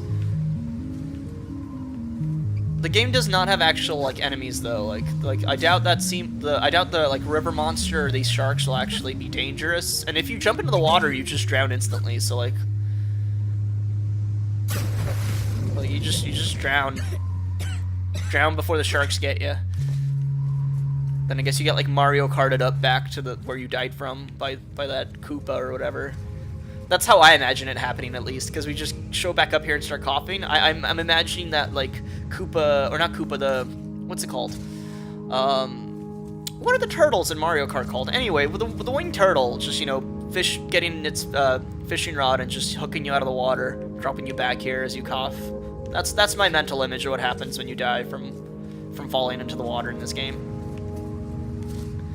Koopaling? Is that what they're called? No, Koopalings are like Bowser's children, right? I'm brain farting on what those turtles are called.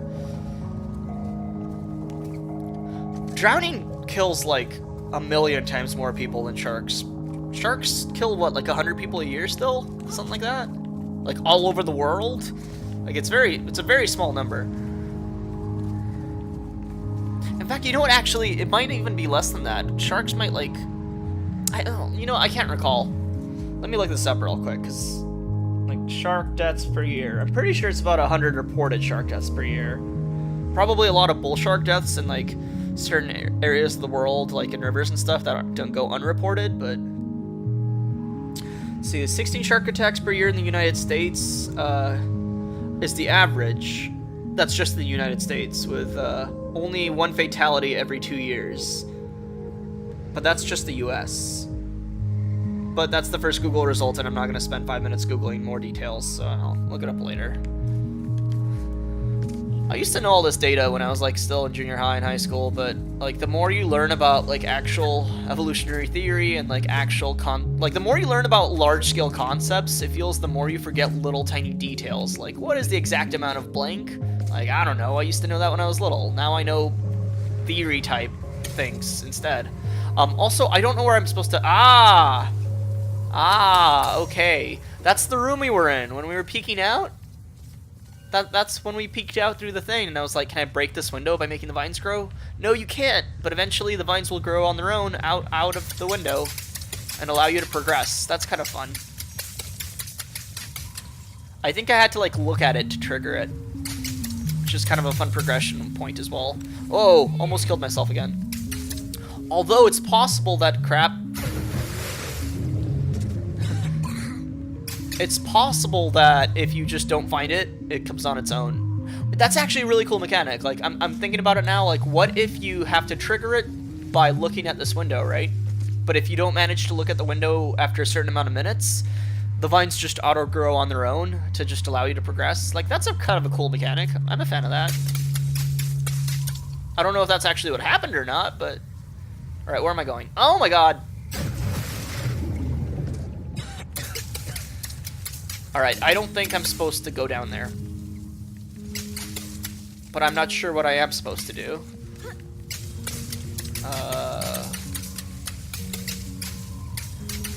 Well, let's just keep making it grow. Here we go. And then climb up the side. There we go.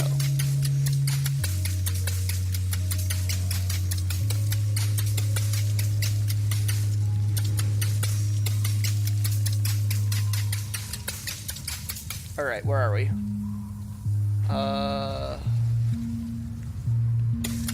Vines, are you guys, like, gonna... I kind of need you to go that way, toward the thing. Okay, cool, thanks. There we go. Like, it's kind of cool that the vines have a mind of their own, but yeah, their pathing sometimes gets a little bit frustrating, because, like, I just was waiting for them to go for a while there. Ah, crap. Alright, how do I get up? Or do I just go here? Oh, it's like handlebars, not handlebars. What is it called? Like jungle gym. What are those things called? I haven't done this in so long either. You know, where you. What are they called? I can't believe I can't remember this. Like, whatever. Anyway, we can't grab onto the vines, but because the vines are growing on these, apparently we can grab onto these handrail things. Whatever. I can't. I'm brain farting so hard on what these are called. Okay. So, let's let go of the vines here. Take a quick look at the sharks again, because they're fun. Guess we're going over here next.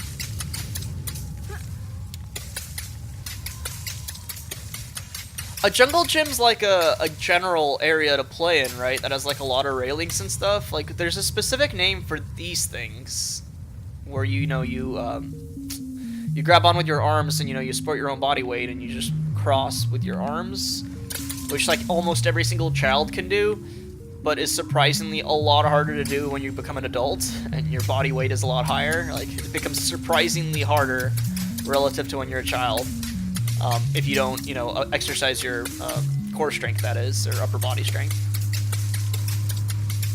Man, I remember when I was little and I could do like 25 pull-ups or something, and now I can do like 6 pull-ups maybe, if I'm lucky. I'm so out of shape.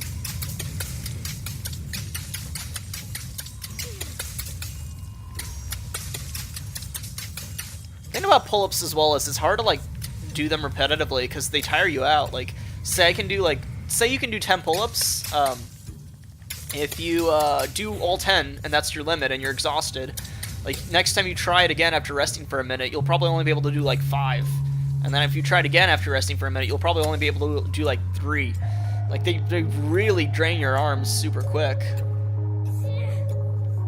It's one of those things where you gotta wait like a good 15 minutes before you try to do like 10 again, at least. Alright, where do I drop? Right here.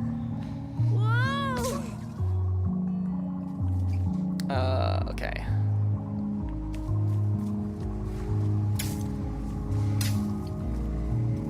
I'm saying 6, like, I could do 6 a year ago, but ever since I moved back to California, I've been gradually getting more and more out of shape, so it's possible I might only be able to do like 4 now, but I'm saying 6 with hope that I can actually do 6. It might be like 5.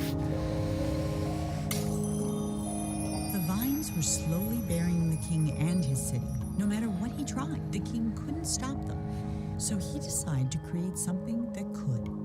He mixed in paint thinner, malice, and snot, and soon had the outlines of a pretty horrible creature. Malice and But it snot. wasn't until the thing began to coil its tentacles and snap its jaws that the king understood what he had made. And for the first time in his life, the king was afraid. Oof, okay. So he made a horrible bramble monster. And it does seem like the king is the only person in this kingdom able to concoct things with his paint.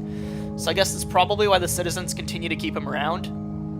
Is because, like, well, he can literally make things with magic paint.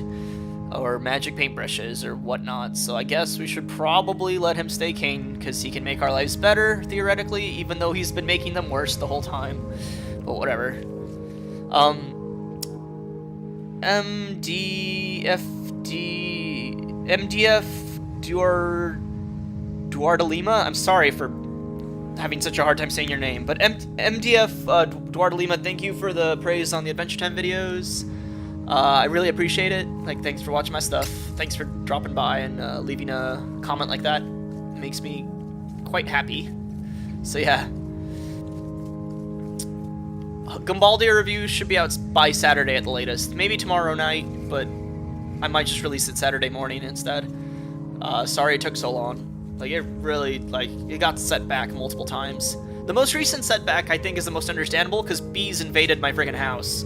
My air vents. The bathroom air vent, at least. Thankfully, not the AC system like I thought. It was just the bathroom vent.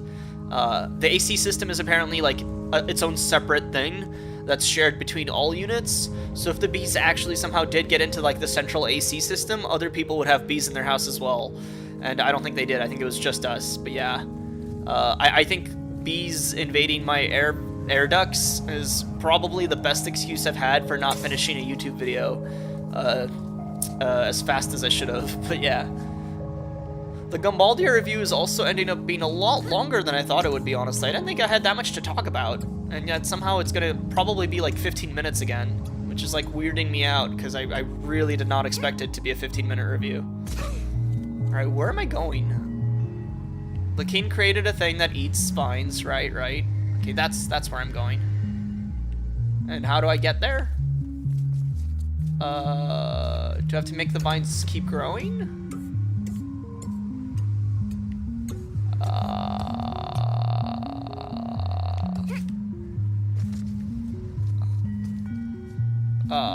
I'm kind of lost. I think I have to keep the vines growing.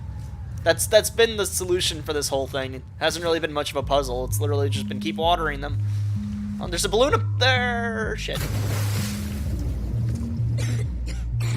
That is the most minor, like, fall penalty I've ever seen in any game. Like, I didn't even get placed back there. I got placed literally at the exact same place I fell off, which is nice. It's really nice, because I'm probably going to fall off a few more times at this rate. Okay, can we even reach the vines anymore? Oh, wait, no. I was going to say, can we climb up these? But I don't think we can, because we only have little tiny child hops. Okay, what do I do to progress? I'm gonna see if I can reach this just for fun. No. No.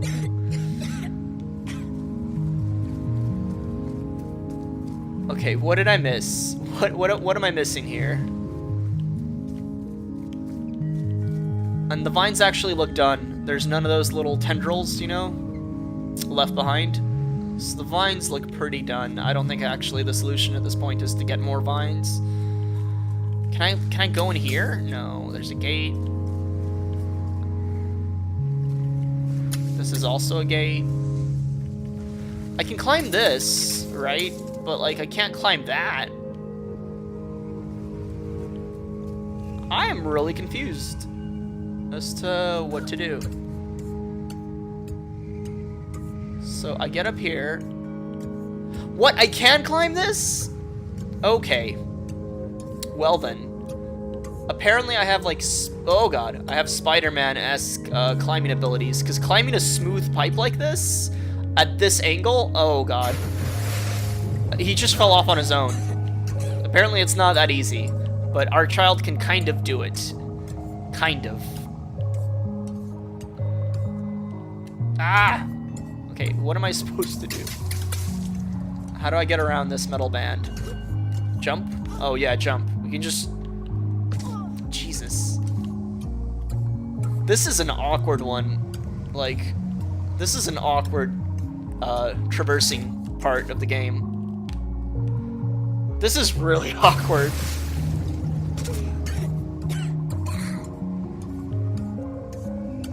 Alright, I guess just keep doing it until we get past it. Can I like, go sideways or jump? Nope, nope. Don't jump. If I jump, I die. Wait, hold on. I'm still attached. Somehow. Oh, this is why I hate first-person games. Like, what am I, like... It's so awkward. Like, this is really awkward. Especially since you don't even see your... Okay, there we go. Especially since you're not even seeing your own hands and stuff. Like, that was just an awkward sequence. I think they should have redone that one. Alright. Okay, we're at the water tower. Here's a hose. Whoa. Game audio just glitched out for a second. Yo! That's cool. We got a hose. And we got a balloon. The hose is making the audio freak out.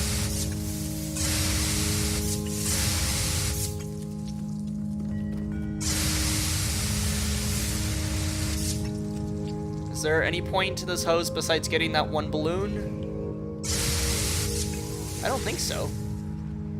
Oh wow, we can knock over the pots.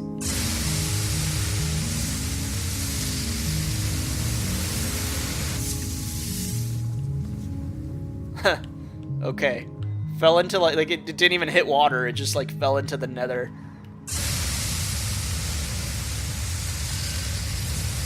I gotta say, this hose, like, the controller vibrates when you fire it, and like that really helps. Like the hose feels really powerful. Like, it feels really, really powerful when you fire it like this. They did a good job on making it seem, you know, like it has a lot of oomph to it. Okay, I cannot make that jump. So, if I jump with a hose while spraying the hose downward, can I go up? No, I don't think I can, but I got no other ideas. So, oh, I let go of the hose when I jumped anyway. Hi, sharks.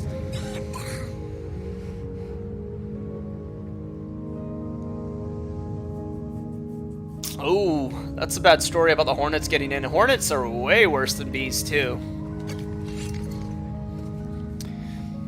Yeah, I honestly wouldn't mind a beehive in my, like, patio area. The whole reason we had to get rid of it is because my girlfriend is deathly allergic to bees. Like, she needs an EpiPen if she gets stung. She needs to go to the emergency room kind of thing. So, like, we needed to get rid of them. Whereas, like, if I was living here by myself and had bees in my backyard, I'd be like, you know what? That's fine. I mean, the complex managers might not be willing to, you know... The complex managers might not be happy with the bees, but I personally wouldn't care. I don't know what I'm supposed to do. I actually don't know what I'm supposed to do right now, because I don't know how to clear this jump. I thought maybe if we jump and fire the hose, we get like some momentum, but that's clearly not it. If I go far enough away from this, the hose actually, I stop holding on to it if I get far enough away. So I am not quite sure what I'm supposed to do. Oh, I'm just supposed to make the vines grow. Again. That's all.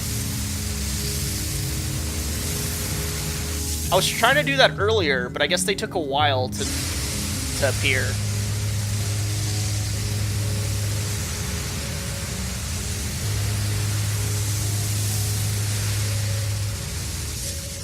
Alright, are they going anywhere to actually help me make this cross? Yes, they are. There we go.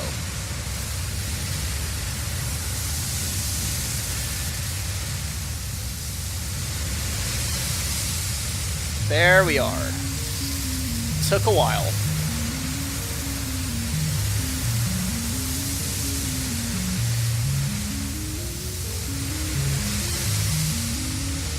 Let's watch the pop fall again.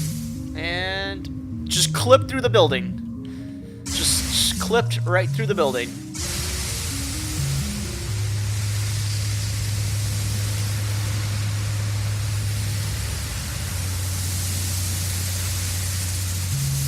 Whoops. Alright.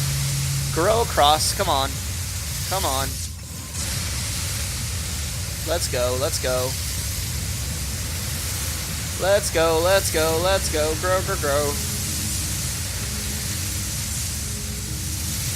Alright, I think we're good. Man, that took forever. I'm not a fan of this water level, honestly. The first level was a lot more fun, where you're just spraying paint. Like, the vines are cool, but the amount of time it takes for them, like, to grow all the way across, it's a little too time intensive.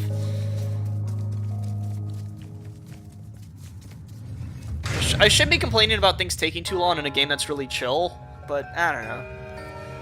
As far as the puzzle mechanic goes, the vines are pretty weak. Alright, let's see what our next part of the story is then. Even half finished, the creature had no trouble swallowing up all the king's soldiers, half his zoo, and 3 peppermint gazebos. It was only with the help the of Candy his pet Kingdom? hippo and the giant that the king was able to force it into the sea. And though the water remained black for years after, the creature was never seen again on shore. The water remained black for years. Jeez, okay. Man, a good thing the sharks and that Loch Ness monster from earlier were able to survive if this thing was living in the water, I guess. Yeah, they're giving the hippo a lot of play here. This king's pet hippo. We've seen a lot of paintings of him already. Apparently the hippo is pretty awesome. Although hippos in real life are the animal that causes the most deaths in certain parts of Africa is the hippo, because it's fucking aggressive as shit and will kill you and snaps Nile crocodiles in half. Yeah, hippos are crazy. Peppermint gazebos, is this the Candy Kingdom? Like, really? Did not expect for peppermint gazebos to be a thing. Okay, so let's, I guess, climb the vines to reach this thing over here.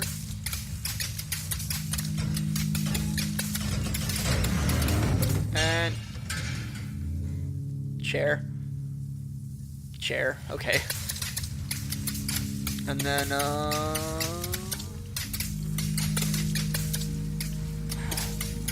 I don't know when I actually want to make this jump because the physics are kind of weird sometimes. There we go. All right, now we can make the jump. There we are. Okie doke. And keep making the vines grow. I guess that's all we got. Just keep making them grow.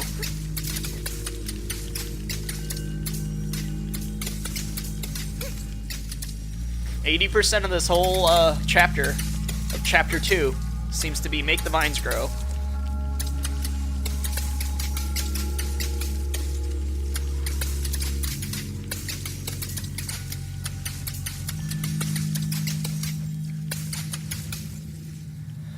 Hippos definitely don't kill the most, or hippos are definitely not like the most,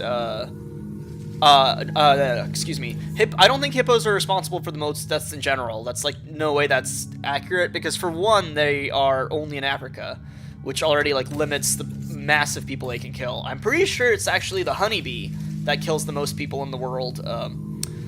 Well, okay, if you're gonna count mosquitoes because of the West Nile virus and like because of malaria, technically mosquitoes kill the most people, but it's the malaria that does it. If we're gonna go about direct deaths, I guess, I'm pretty sure it's the honeybee that causes the most deaths. I'm pretty sure worldwide, just because they are all over the place, and the Africanized versions is also all over the place. And there's a lot of people allergic to them, obviously, out there as well. But no, hippos definitely don't kill the most in general. It's definitely very localized in parts of Africa.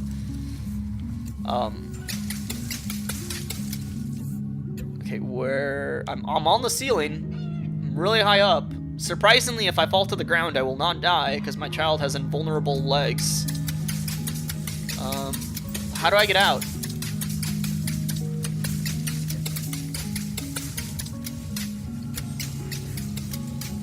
Alright, I'm on the ceiling.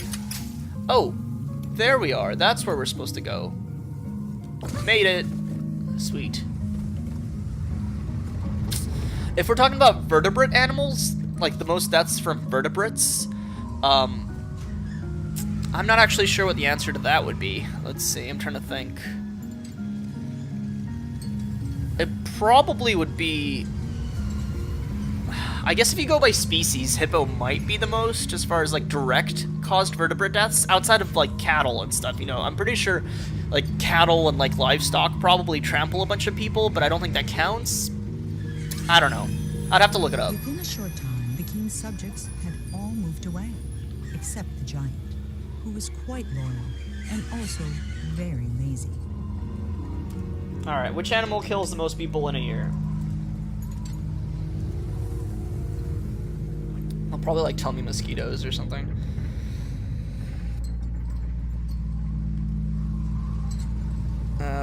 These lists are probably very bad.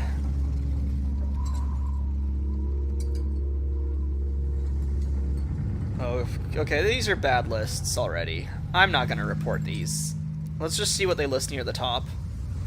Yeah, if you just search into Google, you get a ton of like BuzzFeed-style articles that just like don't cite sources whatsoever, and are also apparently freezing my computer with the ads there popping up somehow. God, what awful site did I go on?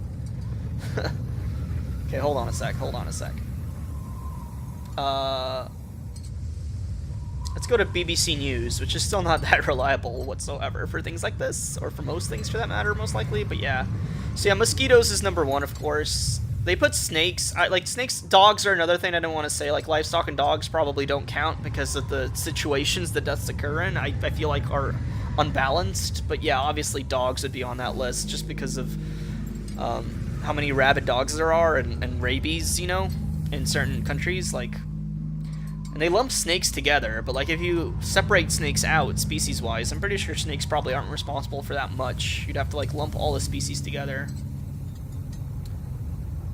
And like salties kill like saltwater crocodiles kill a decent amount of people each year as well. Oh, here we go. Actually, yeah, hippos kill an estimated 500 people a year in Africa. So actually, let's see. Yeah, hippos, if we go by individual species if we go by solo species outside of an environment of like dogs or livestock, which don't count, you know, although I think dogs don't even kill that many people anyway, because it's like rabies-wise, I don't know how many worldwide die from rabies, but I bet in like parts like rural parts of like India and stuff like that, it probably is a decent amount. It says about 30 people a year die in the US from rabies bites from dogs. So if it's 30 in the US, I would imagine in places like India it'd at least be, you know, quadruple that because their population is higher and stuff like that, and just more squalor in certain poor areas. But let's see. Yeah, I guess if we're gonna narrow it down to like causes the death by actually crushing you or splitting you in half or whatever, and if we're gonna go down to specific individual species, I think it would probably be the hippo, and then the saltwater crocodile would probably be the second one. Although I'm not actually sure. The salties might beat saltwater crocodiles might actually beat hippos or be pretty like 1-to-1. Honestly, but yeah, I guess hippos are really high on that list if we ignore bees. If we're talking about vertebrates only. If we're talking about vertebrate animals. When we go invertebrate animals, bees are going to be way higher up there. But yeah, as far as vertebrates go, hippos are what you got to look out for. Also, do I want to walk this pole? Yes, I do. Do I want to jump? Yes, I do! Ah! Okay, what was the point of this? Was there any point to this? Well, there's a balloon. There's a balloon. Well, there's a balloon over there, too. Oh, there's a cannon. What the hell? Floating cannons?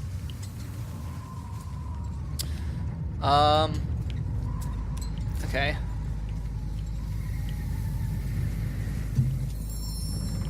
Can we make it fire? No, we can't.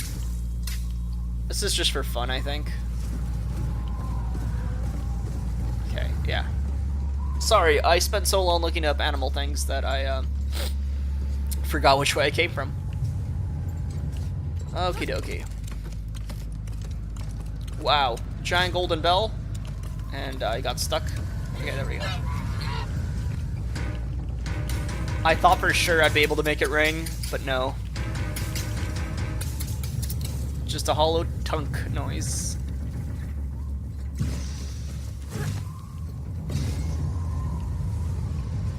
Alright, onto the ship.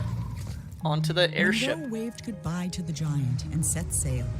But no matter how fast he went, the Swan was always just out of reach. And And not for the first time that day, Monroe suspected he was being led somewhere. Then they flew into a cloud, and everything went black. Are we gonna have a level that's entirely black where we spray white paint? Because that would be pretty cool. Much rather prefer that to this level. Okay, the woods. Oh wow, we can just go straight to extras. Weird. Is there only 4 chapters? Because that means we are at the halfway point, kind of. All right, the woods then. Let's go. I mean, it was a short game. I think most people estimated this game at about 4 hours. I feel like it might take me a little longer because I get stuck in stupid areas. But he never saw a thing. Not the stars, not the swan, and certainly not the tree he got stuck in. When the clouds lifted, the swan was gone, leaving Monroe alone in the middle of an immense forest. Since there was nothing else to be done, he jumped. Well, we've already seen Monroe jump like 60 feet down without breaking his legs, so I'm sure he'll be fine. Ooh. Wow, I did not expect a starry sky.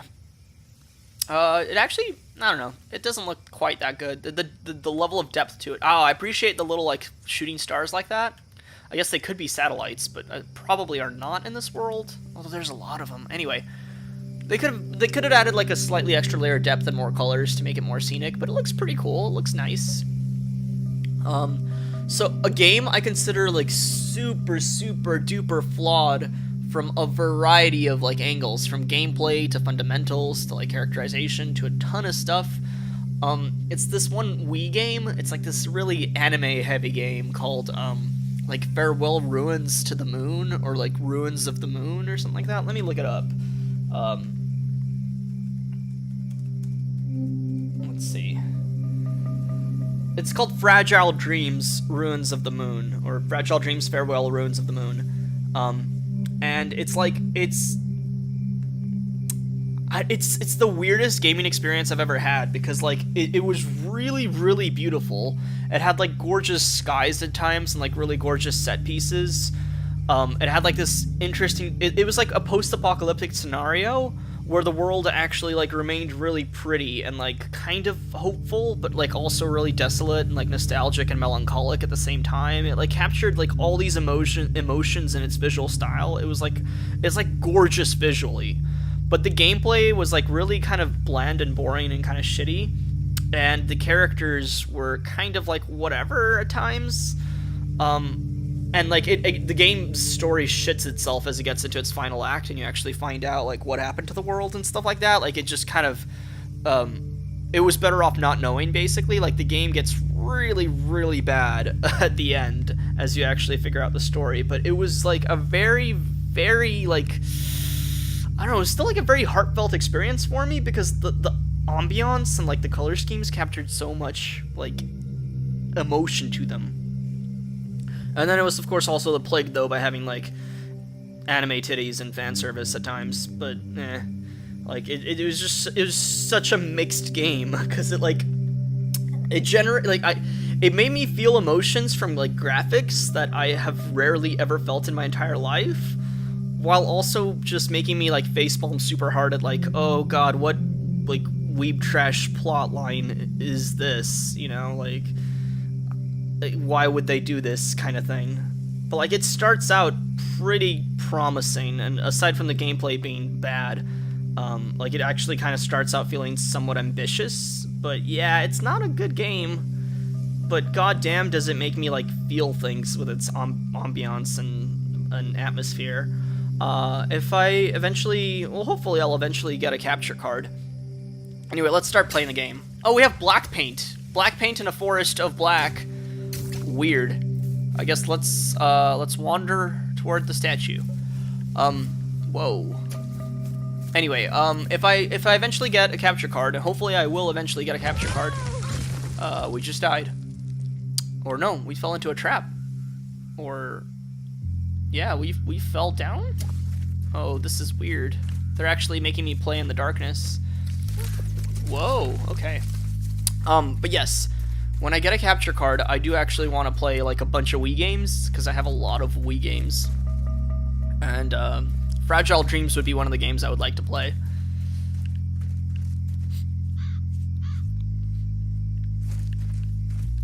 But yeah, I don't know. It's like probably my weirdest experience with video games is Fragile Dreams. Whoa! Okay, cool. That actually looks really nice. The color palette looks like a different game. Like the shading, this is almost like excuse me. The color scheme reminds me of like cell shading more than it does anything else. It's like very cartoony shading here. Like the graphics still have that sort of Mirror's Edge type look to them, but then the lighting is like from something completely different. Oh, and there's my black paint. Oh, it actually goes away on this level. Interesting. Okay. And then mushrooms. Yeah. Okay. All right. Let's keep going. How many more pitfall traps are we gonna fall into? I don't even know how we would avoid them. Like theoretically, we can hear for the listen to the sound of the paintball to know if there's a gap. But like, I doubt I could jump over it. So.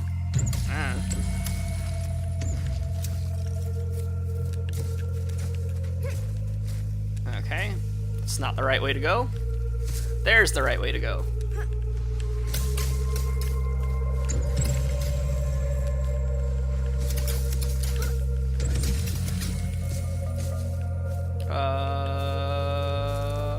This is just pure blackness again. And we are up against the wall. Oh, here we go. Still up against the wall. This is, yeah, still up against the wall. Where do I go? Oh geez. Okay. Maybe not that way? Oh, that's where I was supposed to go.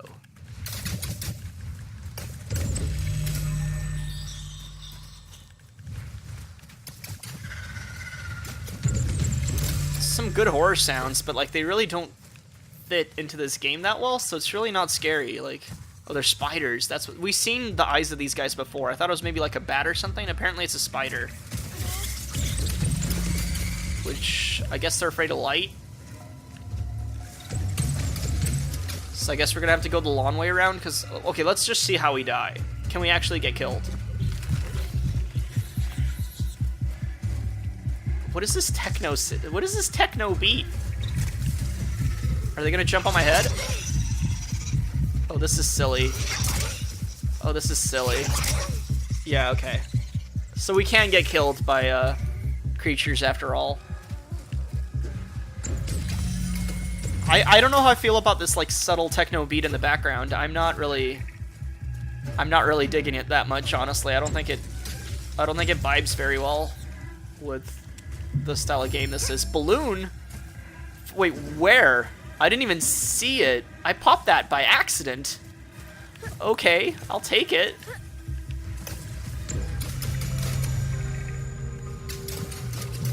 Why am I okay, there we go. Where am I going next? Over there.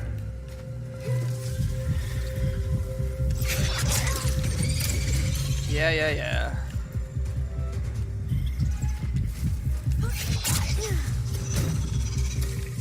That's pretty cool. Yeah, we finally have something to move around. That's a fun concept. Yeah, I'm actually surprised this game, like this game's okay, but it's I gotta be honest, it's a little underwhelming compared to how much praise it got. Like, it's a pretty cool game, but it's not as ambitious or, like, interesting as I thought. Like, it does more than I thought it would, considering I thought it would be all about coloring blank landscapes, and that's only the first level. But, like, this is, like, weird. Like, it's kind of fun, kind of clever, but not, like, whoa, man, blowing my mind here. And I know when this came out, the PS4 wasn't even out yet, and like these sort of indie games weren't quite as common as they are now. But like still, I don't know. Like I'm still having fun. I don't regret spending like $3 or whatever it was on this, but it's not quite living up to like the ambition people said it had.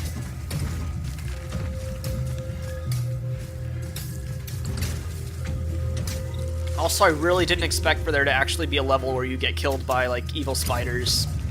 I don't know. I didn't think it was this kind of game.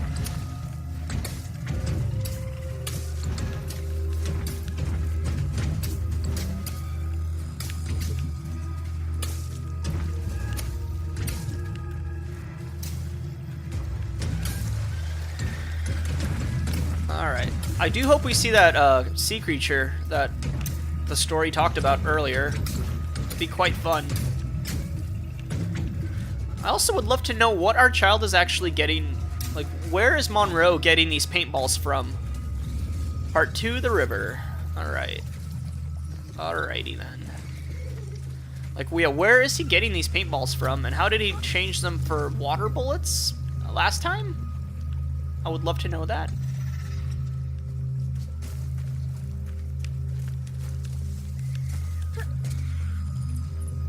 Like, does he have just a magic paintbrush and he just, like, flings it around and little blobs of paint come off it? Because no, they don't. They don't. That's like that's a sphere. That's a paintball. He has a paintball gun or something. I don't know.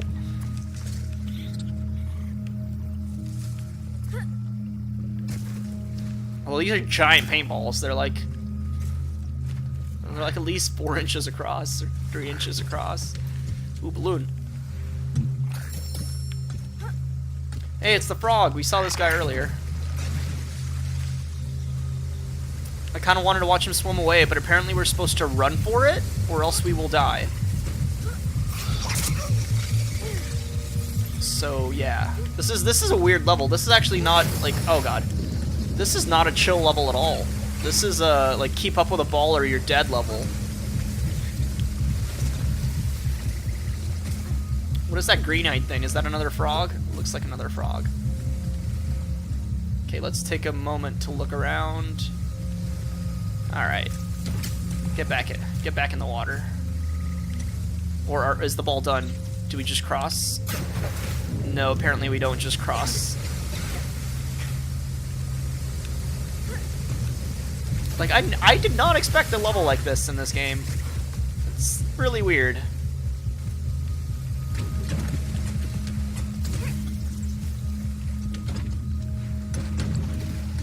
Can we get it around this log here? Is that what we're supposed to do? Yeah, okay. And just keep going with the time trial, I guess. Get out of here. Get out of here. Their jumps are weird. They're so slow. Am I supposed to go over here? The king was tired of creating perfect kingdoms only to attract less than perfect subjects. He decided he'd have to leave a legacy the old-fashioned way, with a family. So he began to build one, starting with a house. Okay. I guess the king's gonna fuck his own paintings. He's probably dying alone in that lighthouse we saw.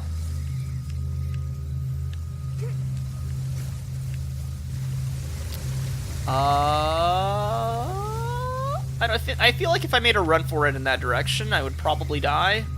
But at the same time, I don't think there's anything left on this side. And can we get the ball out of the water? I don't think we can. Oh, it just goes down this way again. Okay. Silly me. I'm thinking too hard about this. Just keep the ball going and just run along with it. Simple. But it looks like that's the end of it. Oh no, it just went under. Again, dumb me, overthinking it. Just went under the log. It's going really slow. Can you pick it up a notch? Thank you.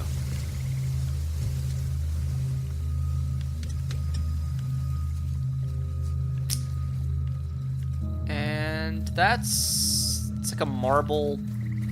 There's like the one cool thing I really like about these environments is like you'll have a stream that looks pretty natural, right? And it'll end in like this marble fountain type area or like a man-made pond. Like the king has some cool designs when it comes to like turning like nature into, I don't know, what would you call it? Architecture, I guess. Like that's a really cool premise.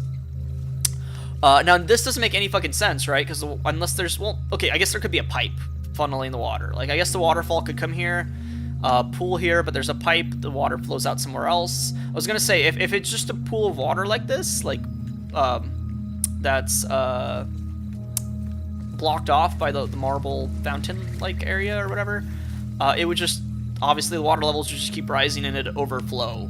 But probably there's some sort of irrigation system in here, and the water's being diverted elsewhere. But anyway, point is, I do like the stuff where like nature scenes meld into human architecture, I guess. There's probably a better word that I can find for that, but I can't quite think of it right now. He had never had much luck with people, so instead of trying to find a wife, he painted Of one. course he did. When she opened her eyes, the king was astonished.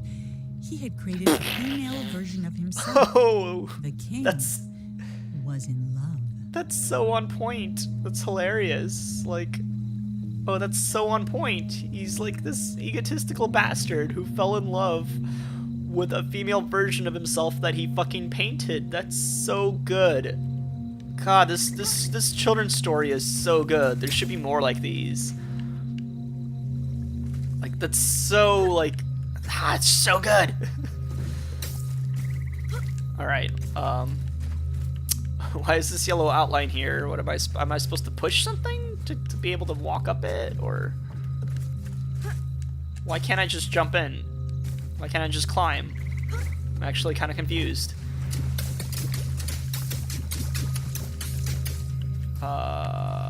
I'm actually kind of confused what I'm supposed to do here.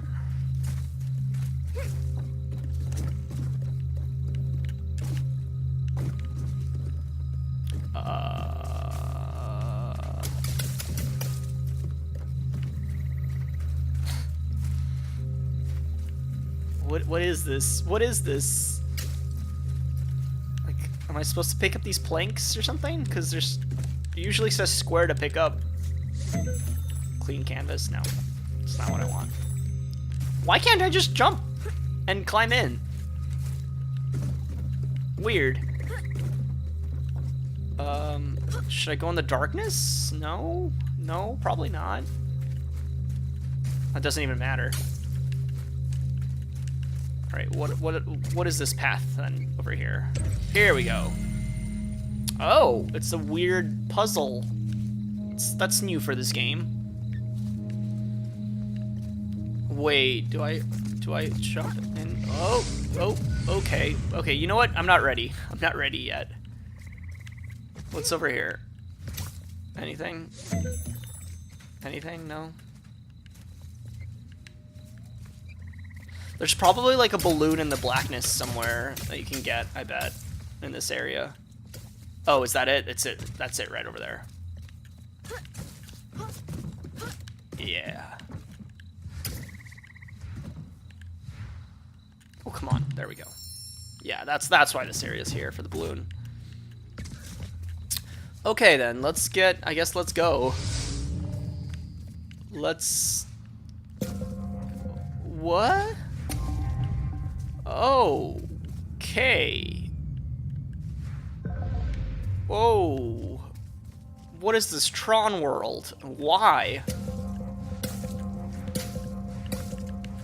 Let's see how this works exactly.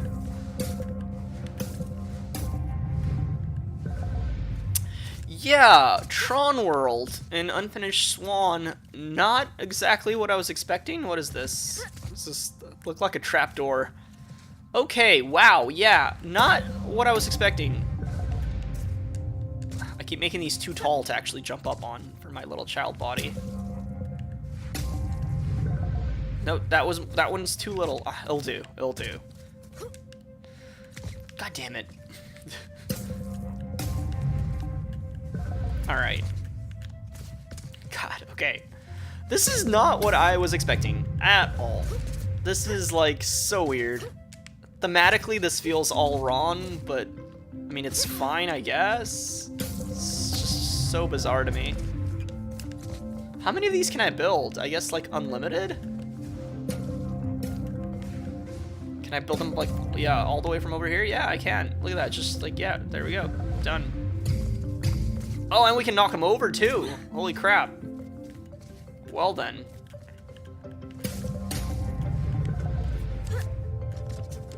Just build myself a ladder, I guess. Shoot. Did I make it too high up? Yeah, I did. Alright, this is a mess. I've made a mess of this world already. I wonder if I clear it, will they disappear? Oh, yeah, they do. This is really cool, but it's so weird to come from a forest and jump into Tron World. Like, neat for puzzle purposes, I guess. Oh, and it bounces there? Weird. Yeah, neat for puzzle purposes, but just weird overall. I guess we make this here. Okay. And then one more.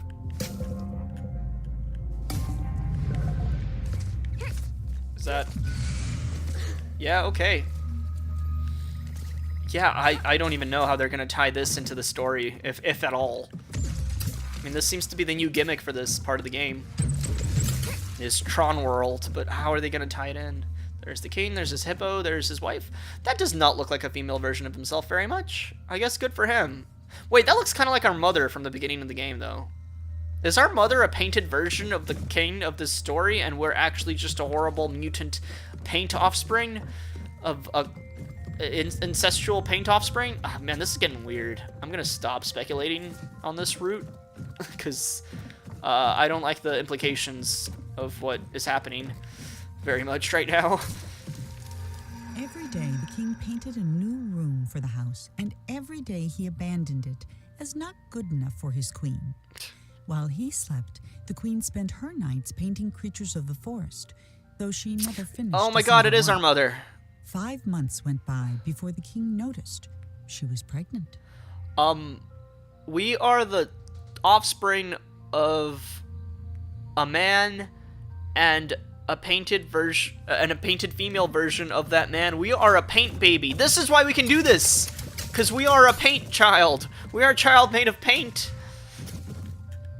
If this child is supposed to be finding solace in after his mother died, I don't know how much solace you can find in the fact that you're a horrible paint baby made an incestual paint baby, may I add, an incestuous paint baby.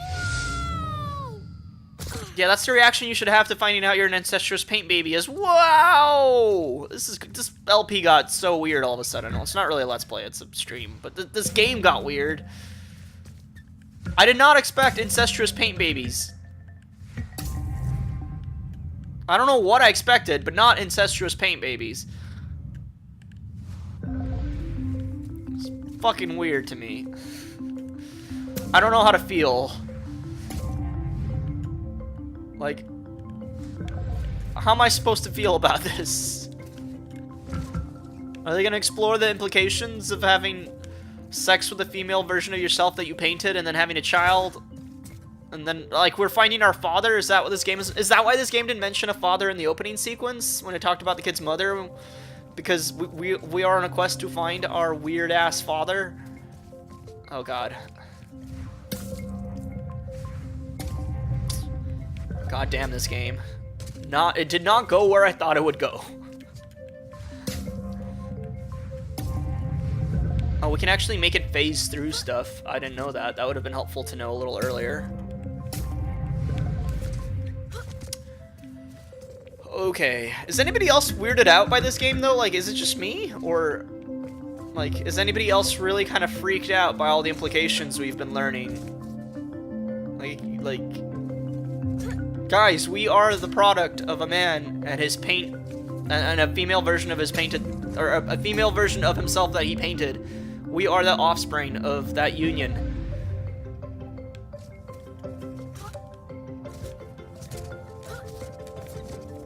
Like, I don't, this music doesn't reflect how I feel about that.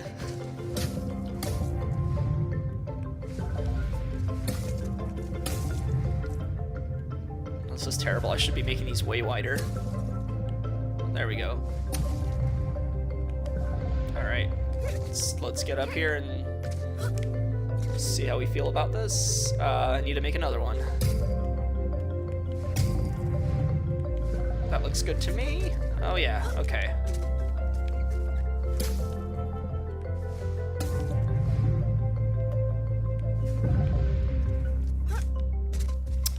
Yeah, I don't know. I don't know anymore, man. The story of this game was really charming at first and kind of fun. Fun in that children's storybook way, and then it got to incestuous paint babies, and I kind of like fucking lost it.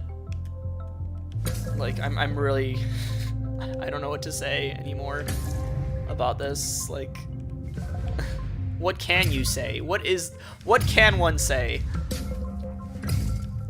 Okay, what the hell? Why can I only build one? Okay, well I guess it didn't matter. Okay, so we're going up that way.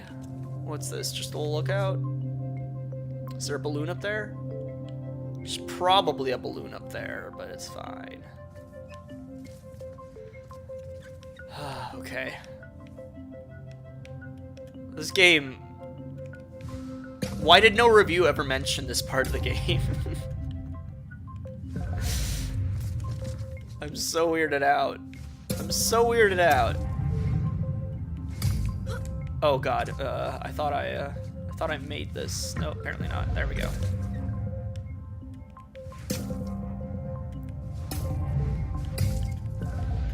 Oh, that's way too high.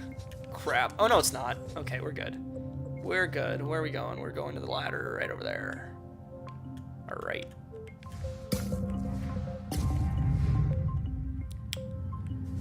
That is too high.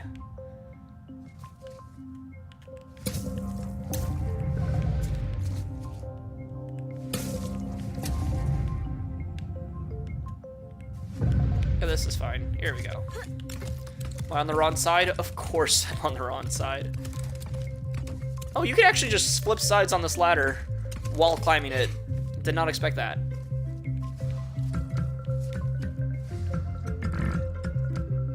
Oh, there's a balloon right there. Okie doke.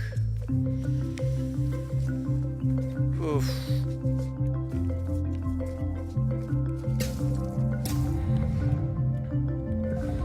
Like, do the creators, like, did they think of the implications of this weird, like, incestuous marriage?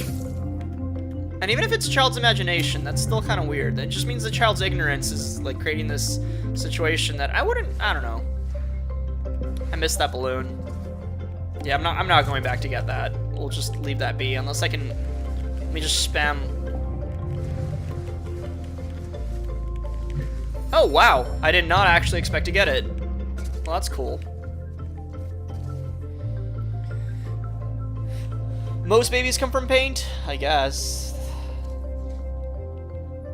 A certain white type of paint. If oh god, this is getting gross. Like, this got so much more gross than I thought it would. Oh, of all the things I expected from this game, it was not this. I was not ready. All right, what are we looking at? Is that the king right there? Is that our weird daddy slash mommy? What is that, Journey? That's fucking Journey. That's the game Journey. What am I looking at? Why is the Unfinished Swan advertising Journey? Journey, great game, by the way. Fantastic. I don't think I already played it like a bunch. I don't think I would want to play it again because there'd be so little to talk. I mean, I'd have to like think of something else to talk about the whole time. So I don't think it's a very good streaming game, but like this is just like the art for the game Journey by what studio did it? I can't remember what studio did it. But anyway, okay, I don't know what that's about. Is that all that was here was a telescope?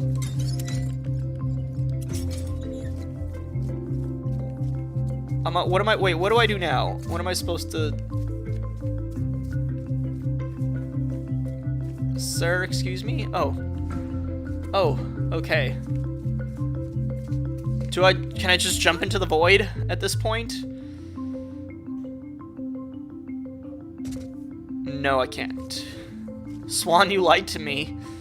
I'm pretty sure the swan flew away and we're just supposed to go right, like, in there. Oh. Even got the oh, right, it's angled, so that's kind of cool. Whoops. No, I meant you... I wanted this to go longer. Let's see. The system is a little fiddly, I gotta say. Like, it doesn't, the paintball sometimes misses. It's a little weird. Whoa, that was a cool transition, I'll give it that. That was a pretty cool transition. God. I still can't get over the fact that we're a paint baby. And our mother is just like a gender-swapped, painted version of our father that he fell in love with. Like, what the hell? Unfinished Swan? No wonder she couldn't finish anything. Like, I'd be traumatized by my life as well.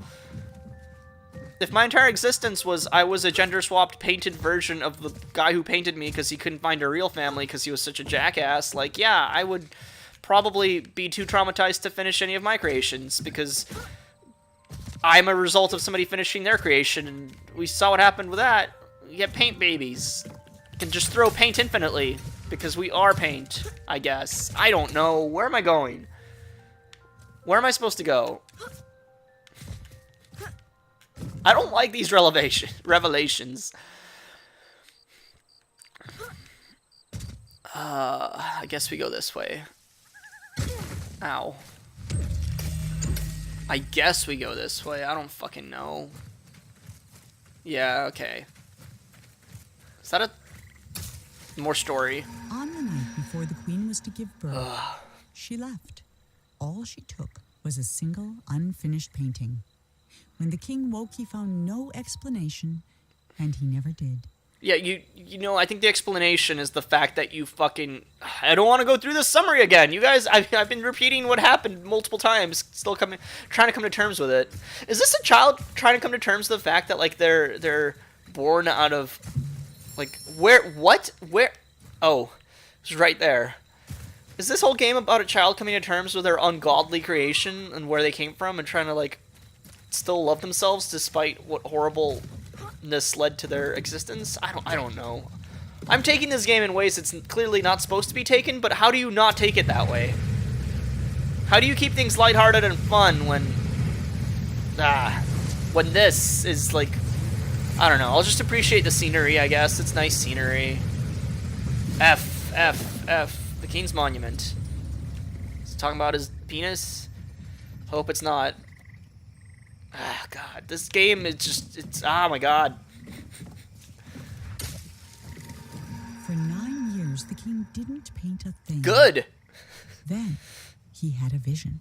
A colossal monument of himself that would be his legacy for the ages. He's still a jackass after 9 He years. hadn't even finished painting the scale model, which was over 100 feet tall itself, when his powers began to fail. Fucking good. They should have failed before he made a gender-swapped version of himself that he fucked to give birth to me, a paint child. Oh my God, I can't get over it. I can't get over it. It's ridiculous. It's so ridiculous.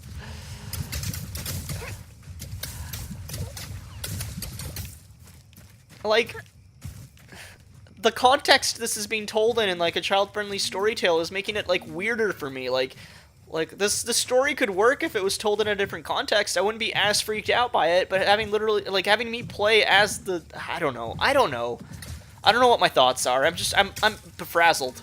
The king never finished another painting.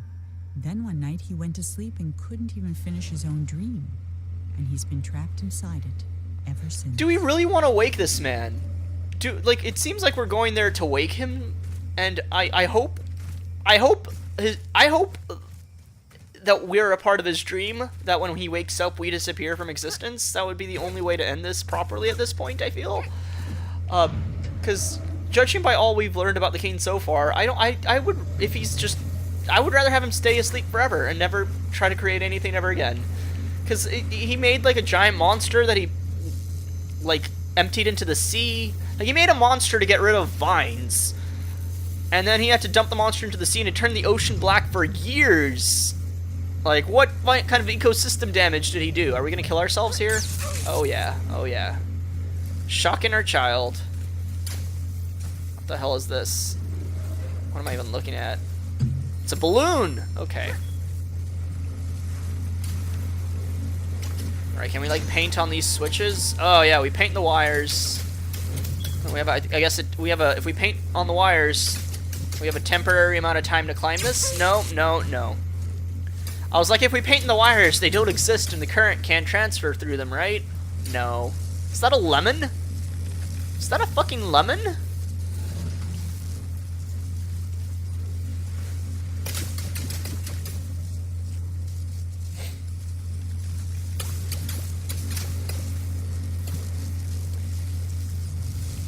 Oh god. I got fire once is making great puns in the chat. This game is about a child that did acid so he could come to terms with his real non-paint based incestuous parents. That would be dark as hell. That is a lemon. That's a goddamn lemon. What is happening? Is the sky coming to engulf the lemon? What is going on?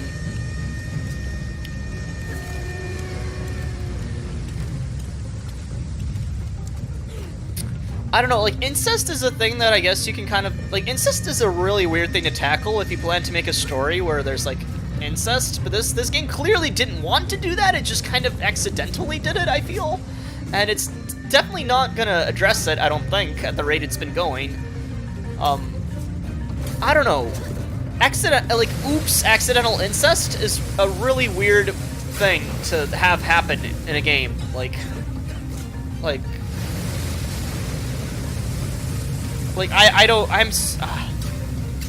This is not what I expected from Unfinished Swan. This is not what I expected.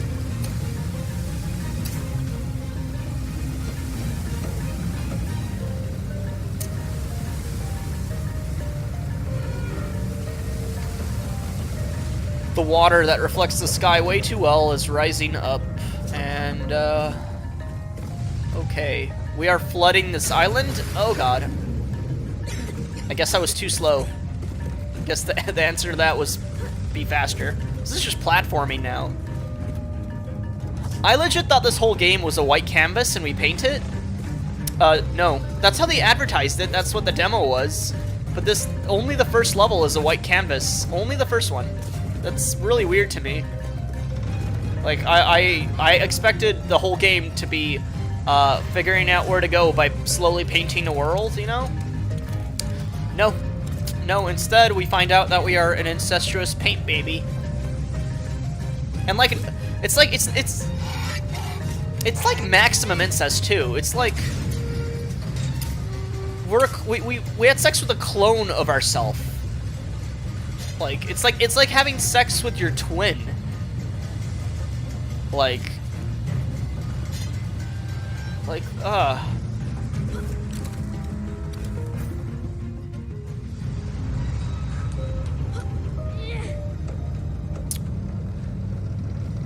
I don't...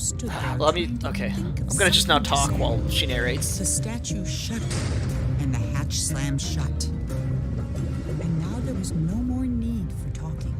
The king was awake. Okay. We have one final chapter left, the king's dream.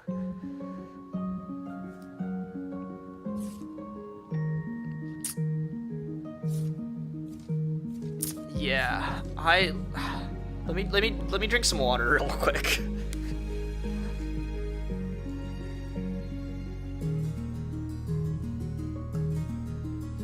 He didn't build himself a waifu bot though. It specifically said he painted himself a wife, but after he painted her, he realized that he realized that he made a female version of himself.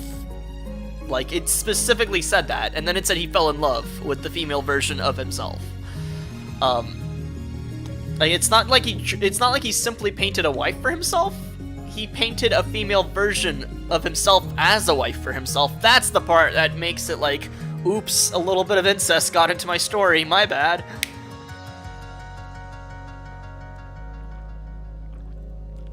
This stream went off the rails so much.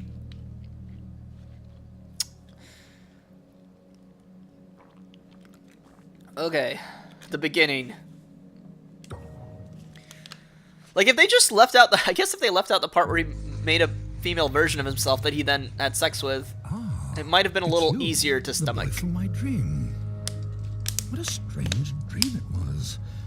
My life's work was being destroyed, and all I could do was watch. There's his hippo. Sit here by the fire. His hippo talks. Okay. It all began right there, in the house I grew up in.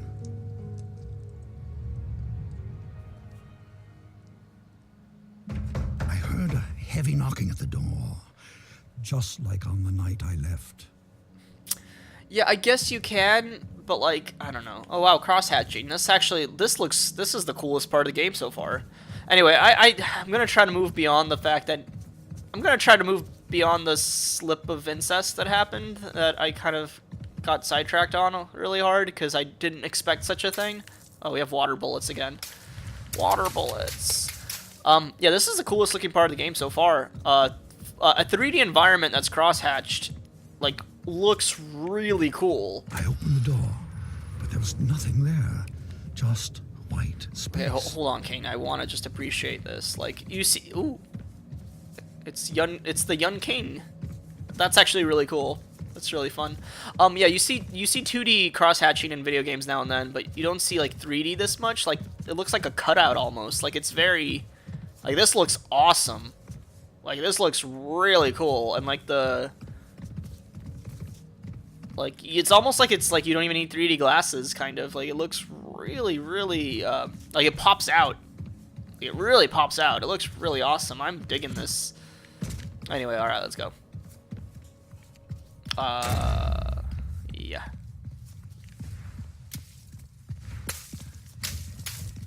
God. Is this the first level of the game? This kind of feels like the first level of the game, except we have water. Oh wait, did I get turned? I got flip turned upside down.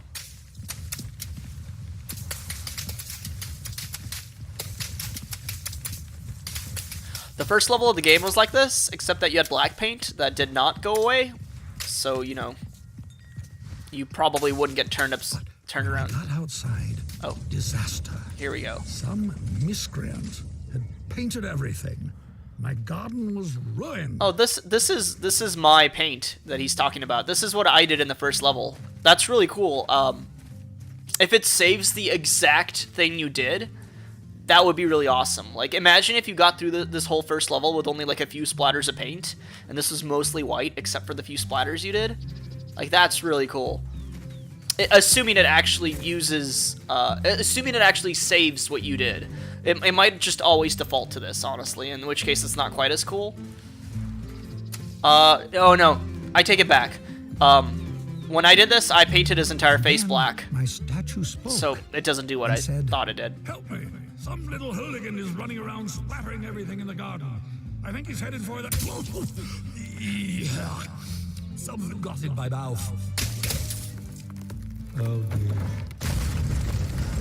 That didn't happen. Alright, that definitely did not happen. I saw my unfinished labyrinth, abandoned and forgotten. Woo! Not what I was supposed to do. And then the credits appeared. Your dreams have credits? Oh yes. Well, this and is- subtitles. This is very fourth wall breaking. This is kind of fun. I'm enjoying this. Oh, this is the end. This is the end already. We're getting really close to the end. There's probably gonna be a stinger, but oh my god. Oh, am I supposed to jump on the vines? Yeah, I am. Probably. Hold on here. Let me make sure this is where I'm supposed to go. I guess.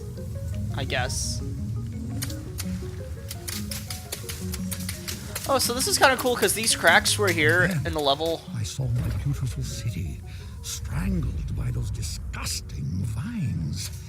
I built it to stand 100 lifetimes, and instead, it'll be buried in one. A monument for weeds. Okay, so, like, we saw these cracks in the kingdom when we first explored it, and we didn't do anything with them, and now it's like the vines are growing along the crack there. That was kind of cool. That giant swan head was also neat. This is really cool. I'm liking this.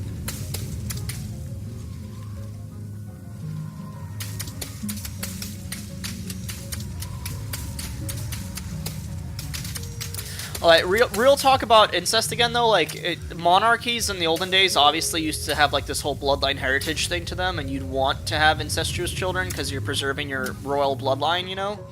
So if we think of it from that perspective, and this guy is obviously a monarch, like having sex with a female version of himself would be the ideal way for him to keep his bloodline pure, I guess. So thinking of it from that perspective, while it's still kind of messed up, it is very in line with the thinking of monarchies back in the day. So I'll give it that. I'll give it that at least it logically makes sense for this character to have done this. But then us playing as his offspring and then finding out about it is like a little... It's a little on the weird side. Where am I going? Oh, is that... Am I through this door? No? Oh god. Oh, this is weird. Oh, this is very weird. We fell upward. Okay, where am I supposed to go? Can I just descend down the spine? I don't think I can. No, I definitely cannot. Okay, so we go around the side of the building. Then where do we go next?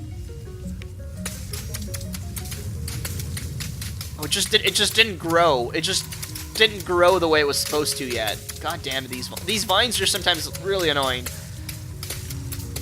Case in point. Oh wait, hold on. There we go. There we go. Okay. Okay, never mind. Actually, hold on. I take it back. I've already been here. This right here is where I got stuck. So,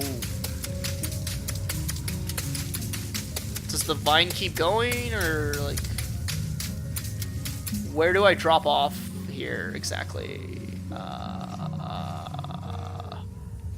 Nope. I'm still kind of lost as to where I'm supposed to go.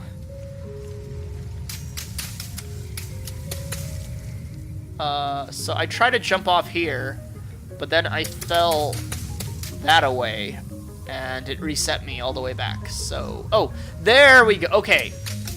Again.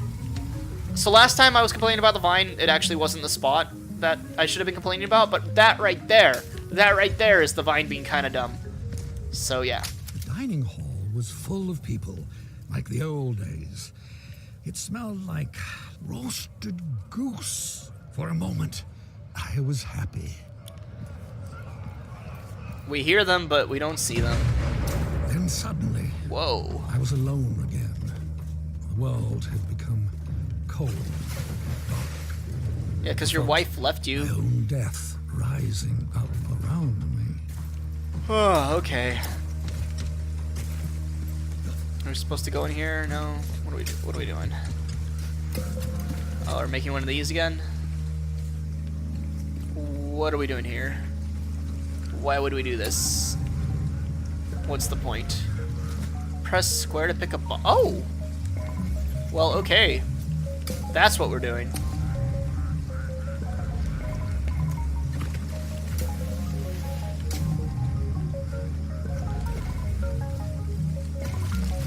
Alright. Here we go. Floating down the river. This is actually like the coolest credit sequence I think I've ever seen in any game. Like, this is actually really, really, really cool. Balloon. I floated past chunks of the house I built. I can't get it. Building. Oh, there we go. Scarcely 10 years later, and the whole thing was in ruins. My works were meant to last forever, but most of them will be gone before I am.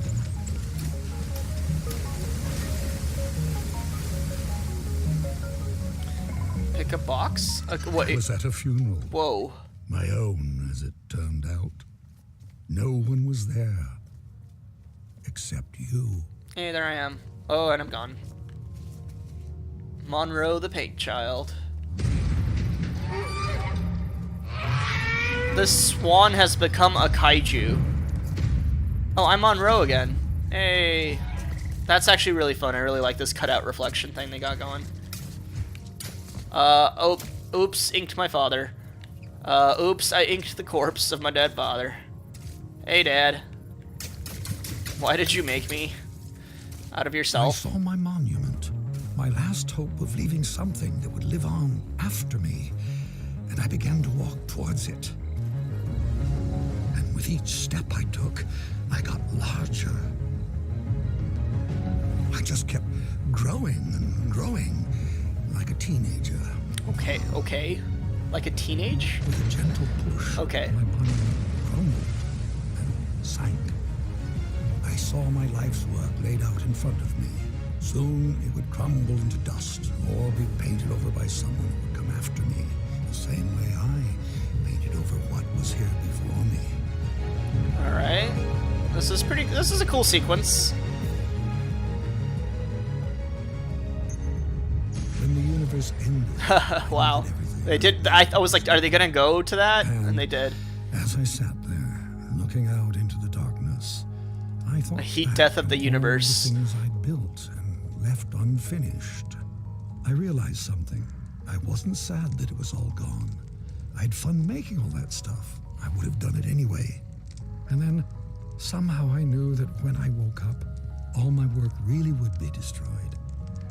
And that's when you showed up.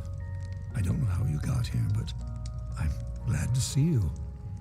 I have something for you. This brush isn't mine anymore. My work is over. It belongs to you now. I hope it makes you happy and that someday they will say, he is a better man than his father. That door will take you anywhere you want to go. But leave quickly, child. None of this will last for long. And that. night, Oh, she's gonna read even it. though he was very tired, Monroe did something that would have made his mother very happy. He painted. Okay. That was okay. That was unfinished Swan. I feel like I took the game in ways it wasn't supposed to be taken and made it bad. Gave it questionable interpretations, but like yeah, okay. Should I like go buy some more toys or something? Pick up blueprint boxes? Unlocked after what? Pick up blueprint boxes?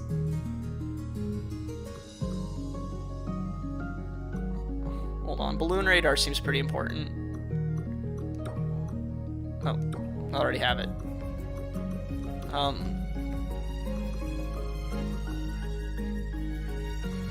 I guess.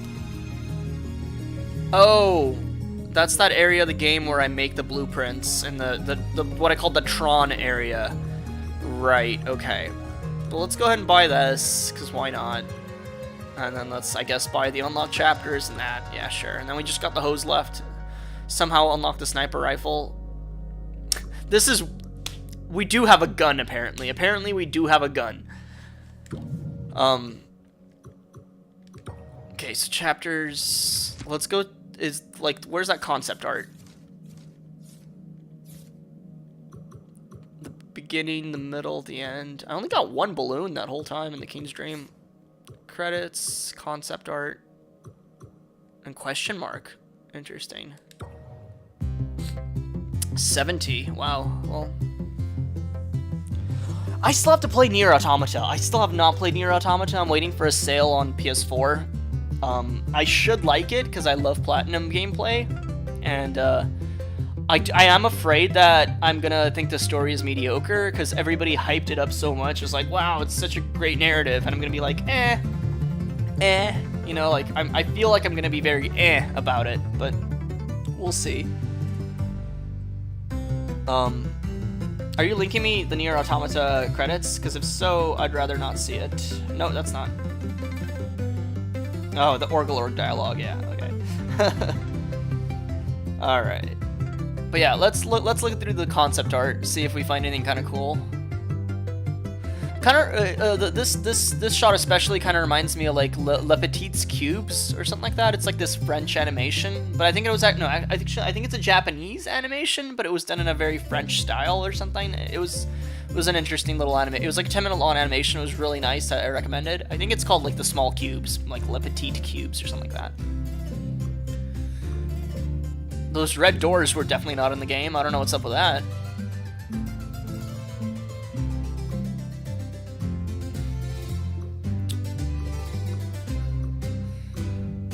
That I don't remember that being in the game either, but it's possible I missed it. Oh, different types of faces, bench,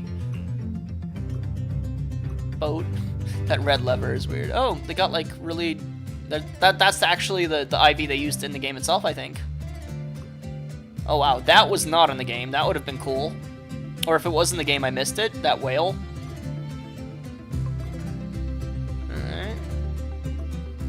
There's the Tron home. I guess we went into the blueprints, is what it was supposed to be. Is we went into the blueprints, but it really felt like we went into Tronland, and it was kind of jarring because again, we entered Tronland, we entered the blueprints, we entered the blueprint world right out of the forest, so it was like really jarring. There's the what is that? It's like an eggplant light. I guess it's an eggplant. Mushrooms. Yeah, we saw a few of those. Would have been nice if there were more. Watercolor painting. Ooh, that's pretty good concept art there. Ooh, that's like almost spooky. Those almost look like corpses. I know they're not supposed to be, but that's like kind of spooky actually. It's a small hippo. It's like a pygmy hippo. I guess his wife wasn't too much of a female version of himself. Only like the text made it way worse than it actually looked, I guess. Cause yeah, her actual design doesn't look that much like a gender swap version of himself. It's just like, God. Oh, but like, I know it's a fairy tale, right? But even the whole concept of creating something you then go on to start a family with, it's so weird to me. It feels like whenever you do something like that in fiction. If you create something you go on to have a family with, I feel like there should be like a lot of exploration of like what does that mean both like symbolically and in regards to your own psyche that you're willing to do crap like that. I would have loved for this game to have been like a more thorough exploration of the King's very what's the word? The King is an interesting character and exploring his psyche in more detail basically would have been more fun. This is all I'm trying to get at. But like, yeah, that whole incest tangent that I went on really kind of soured the game in the moment for me, because the music was trying to make this like tender environment as I was going through Tronland and looking at the blueprints for the baby's house and whatnot, and the whole time I'm just like, oh my god, I'm an incestuous paint baby.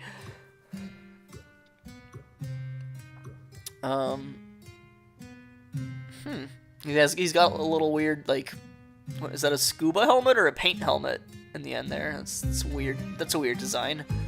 Or sorry, it's paint helmet, sorry. Is that like a space helmet or like a scuba helmet? I'm not sure. Monroe, there's us. A happy orphan. Like, we were weirdly happy for an orphan. Okay. Ooh, crocodiles. Was that in the game? I don't remember him. If he was in the game and I missed him in the first level, that's a shame, because that's a cute design. Oh, you know what? There was a loud sound in the first level, and I completely missed what happened. It might have been the crocodile like coming out of the water or something.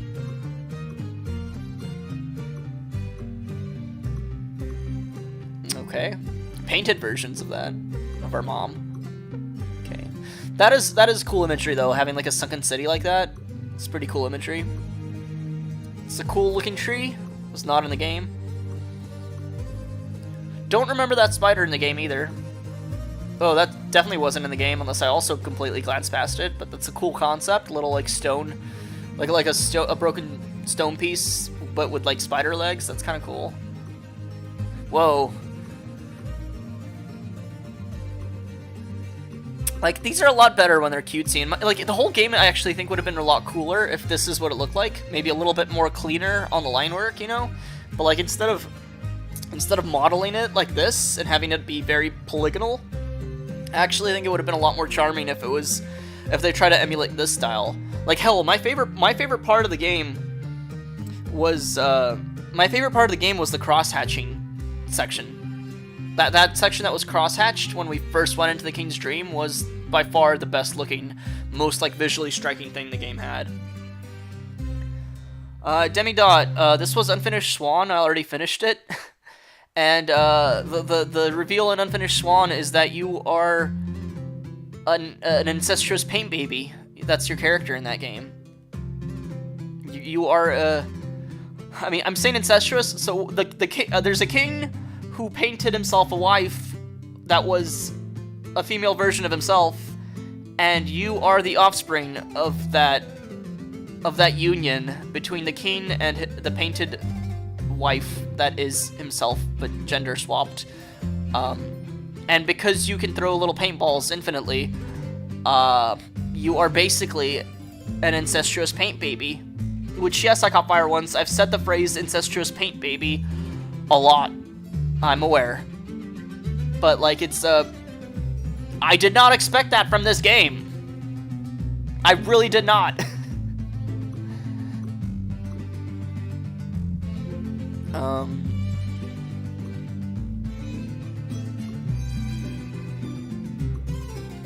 Yeah. Okay. Alright. So yeah, concept art was okay, I guess. There were some cool ones in there. A little, I don't know. It was okay concept art. I could have been cooler, I guess. Whatever. Is the credit sequence just the actual credits? I'm curious. Or is it actually like legit credits? Oh, wow. It's legit credits, but with some scribbles. Should I Max Giger, did you realize that some people would react kind of weird at the part where they found out they were an incestuous paint baby? Did you guys perhaps ponder about the implications of that a little more than not at all? I wonder. Because I can't be the only one who, you know, was weirded out by that, right? Right?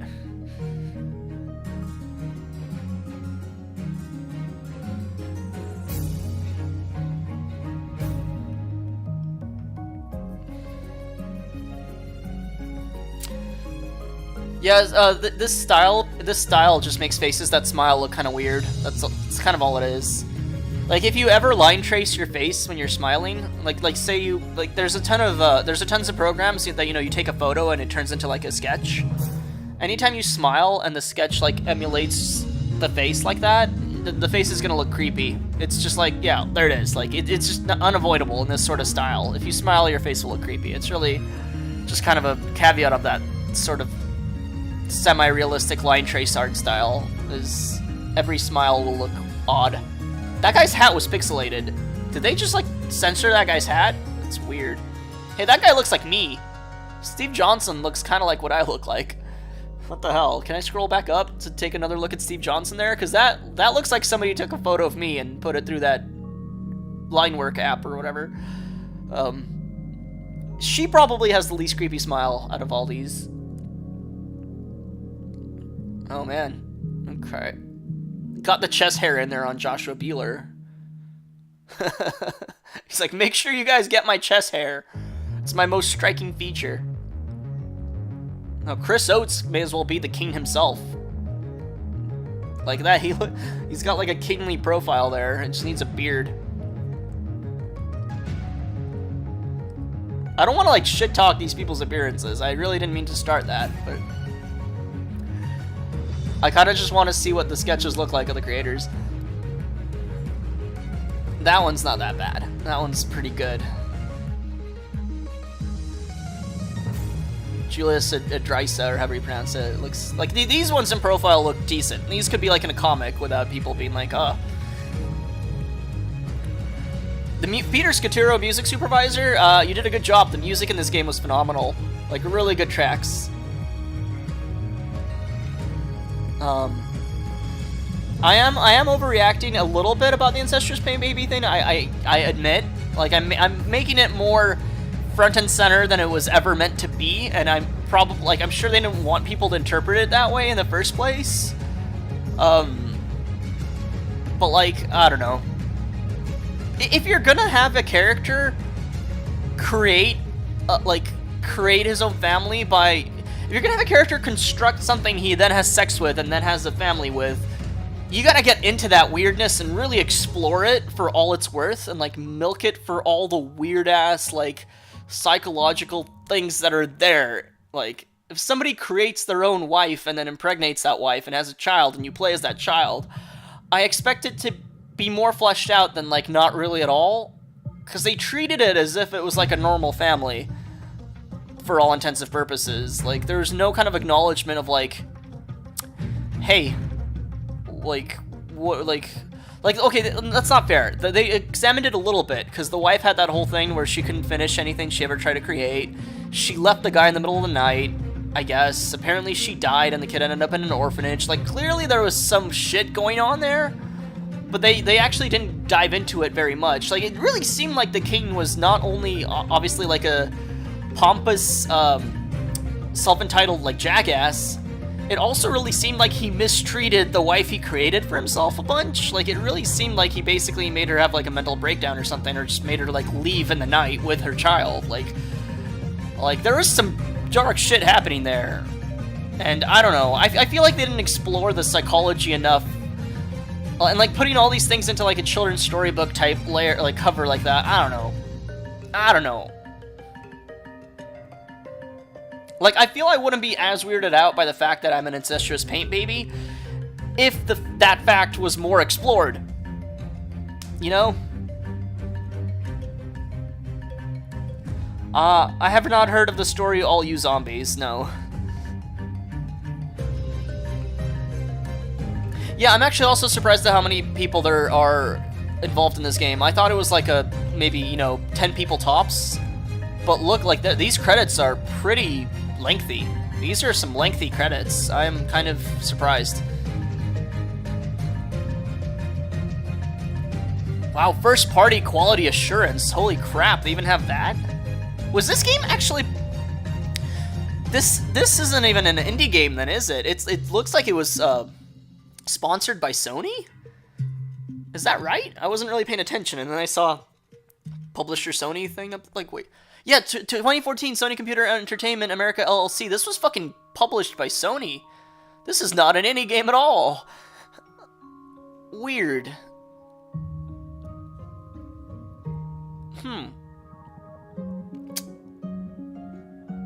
And the game isn't that unpolished. You gotta remember, this is 2014. I think this was before the PS4 was out. This was before we got a bunch more indie games coming out that looked similar to this, like this was this was among the first of its kind of, I mean, not really, but this game's shortcomings were more forgivable back in 2014 when it first came out, basically. Like, it felt more novel, and I don't know. I gotta say, overall though, yeah, this game does not live up to the reviews it got. It is not as, like, special as people made it out to be. I didn't quite have as strong of an emotional reaction to it as, like, I thought I would. Like, the game Journey blew me away, and, like, really, like, wow, what a game. This one, kind of middling, really puzzling at times with its narrative choices. They like, did some really cool stuff with the storytelling. Like, I really love the part about how the king was forced to build a sewer system because his subjects would start crapping in his ceramic pots that he made back in the day. Like, that was a cool little detail. Having a lot of little fun, quirky details like that, having more of those would have been cool. If they're gonna have the whole game be kind of like a semi-philosophical musing from the king's part about how creations will die, most art will never last forever. You will outlive a lot of your own art, like what you try to leave behind. Like a lot of this game is literally just that Futurama episode where Bender wants to be remembered. A lot of this game is just that. Which, like, for exploring that topic, like, okay, but, like, they also introduced a lot of other side topics. They introduced, like, a potential bad family life that they didn't really explore much at all.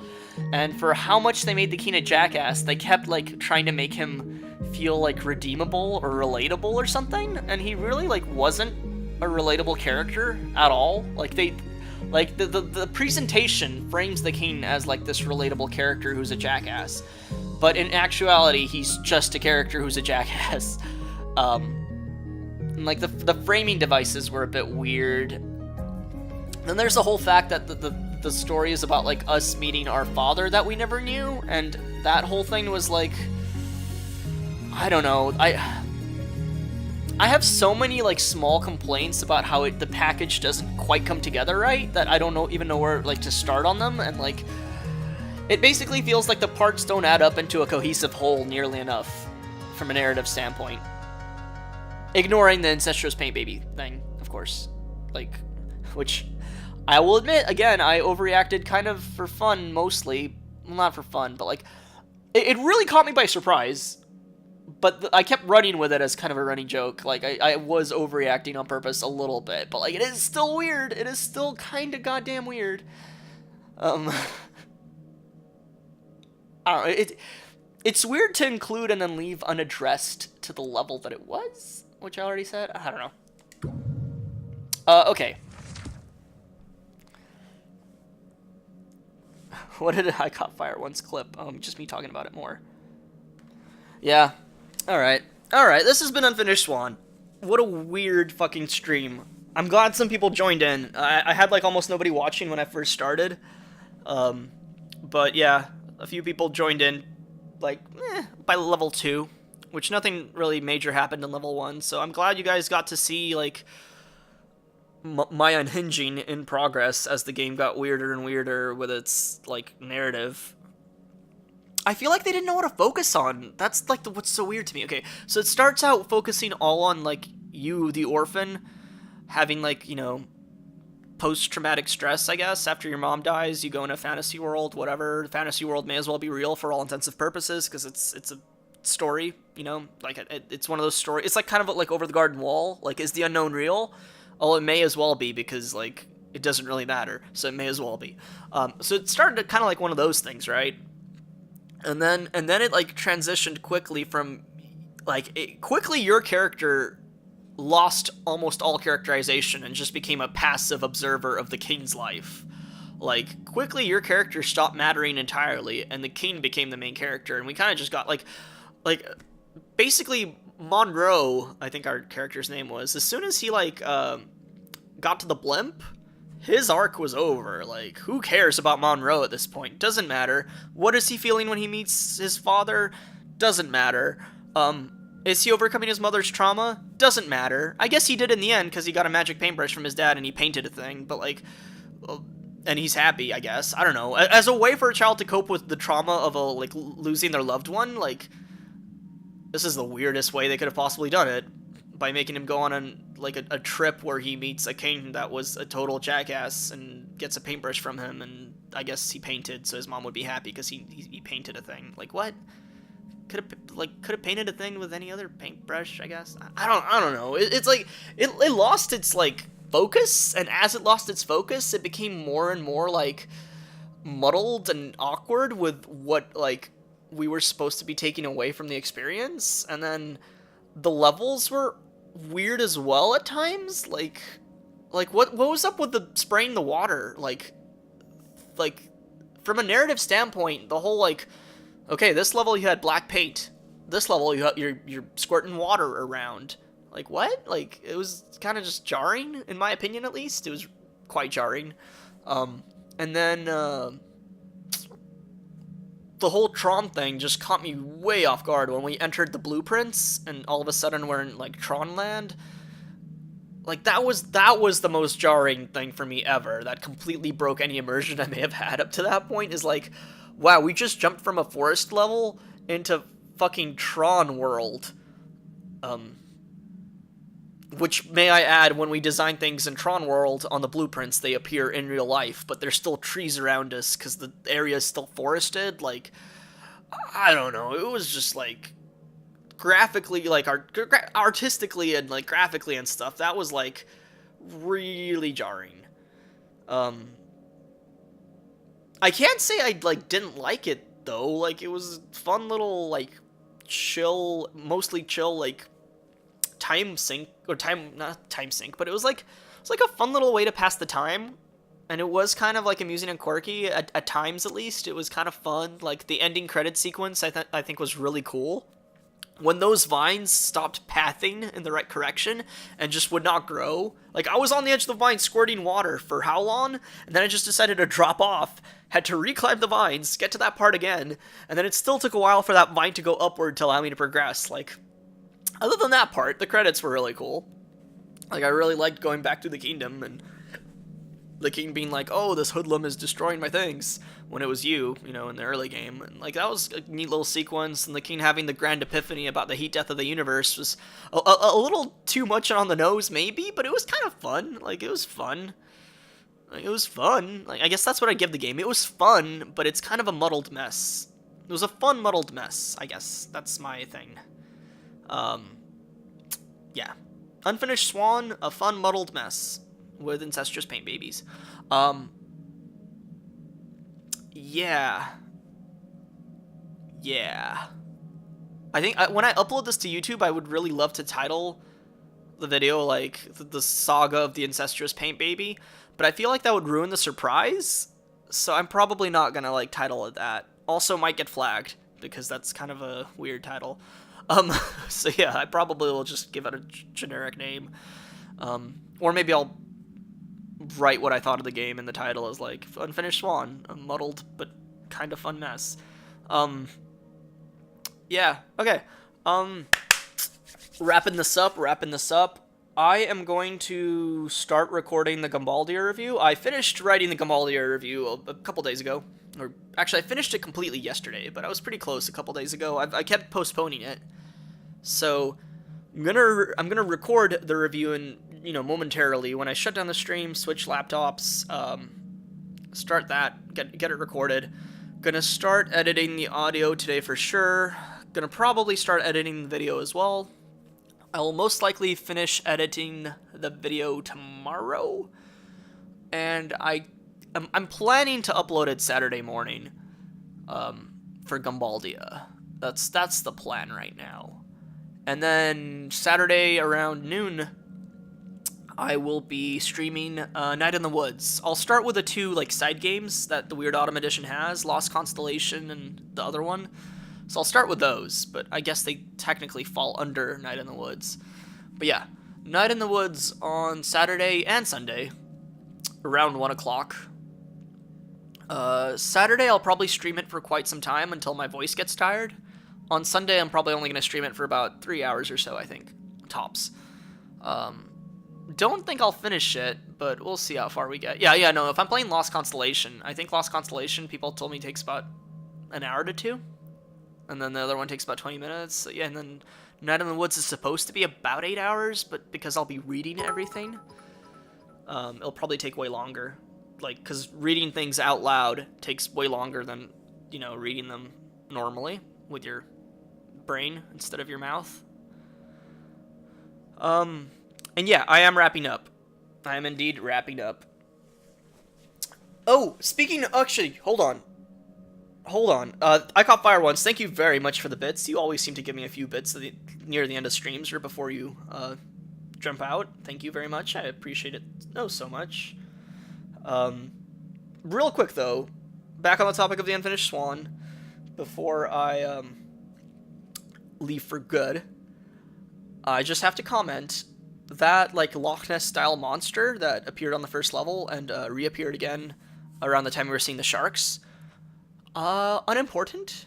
Like, completely doesn't matter. Like, that thing captured my imagination, I think, more than any other thing in the game. And it just didn't matter. It's just a creature that lives in the river, and swims around the castle moats. So that Loch Ness style monster was just there for fun, which is fine, assuming the game has other stuff that is more interesting, which I actually don't think it did for me personally, so that kind of sucked.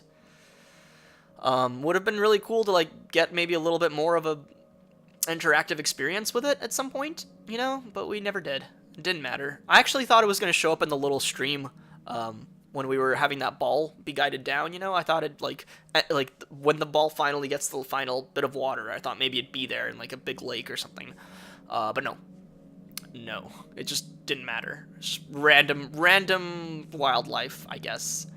The other thing, the king created that monstrosity to eat the vines, then banished it into the sea, and it was never seen on land again. And I thought because we were kind of going toward the ocean, you know, I thought we'd eventually see it as well. But no, I don't believe we ever saw that either.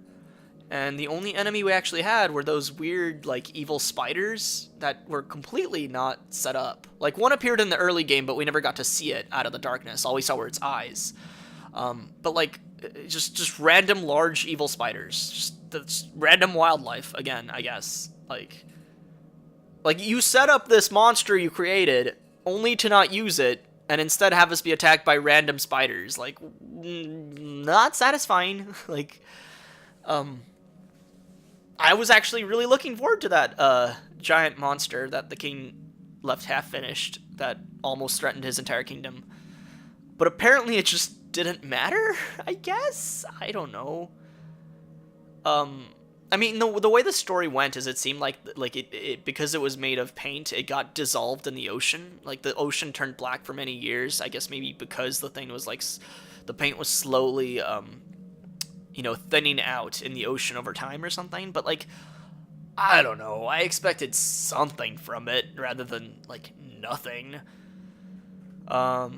That's also why the game felt like it didn't know what it wanted to do with itself. Like, it introduced these little cool things that it just never did anything with. The sleeping giant, the sleeping lazy giant, pointless. Like, I mean, if you took him out, it's, like, slightly less... He's just a random detail in the background that doesn't matter, basically. May as well also add some, you know, Ewoks and, like, a giant tree that talks. That also has no relation to the plot. Because why not? Just throw more random crap in.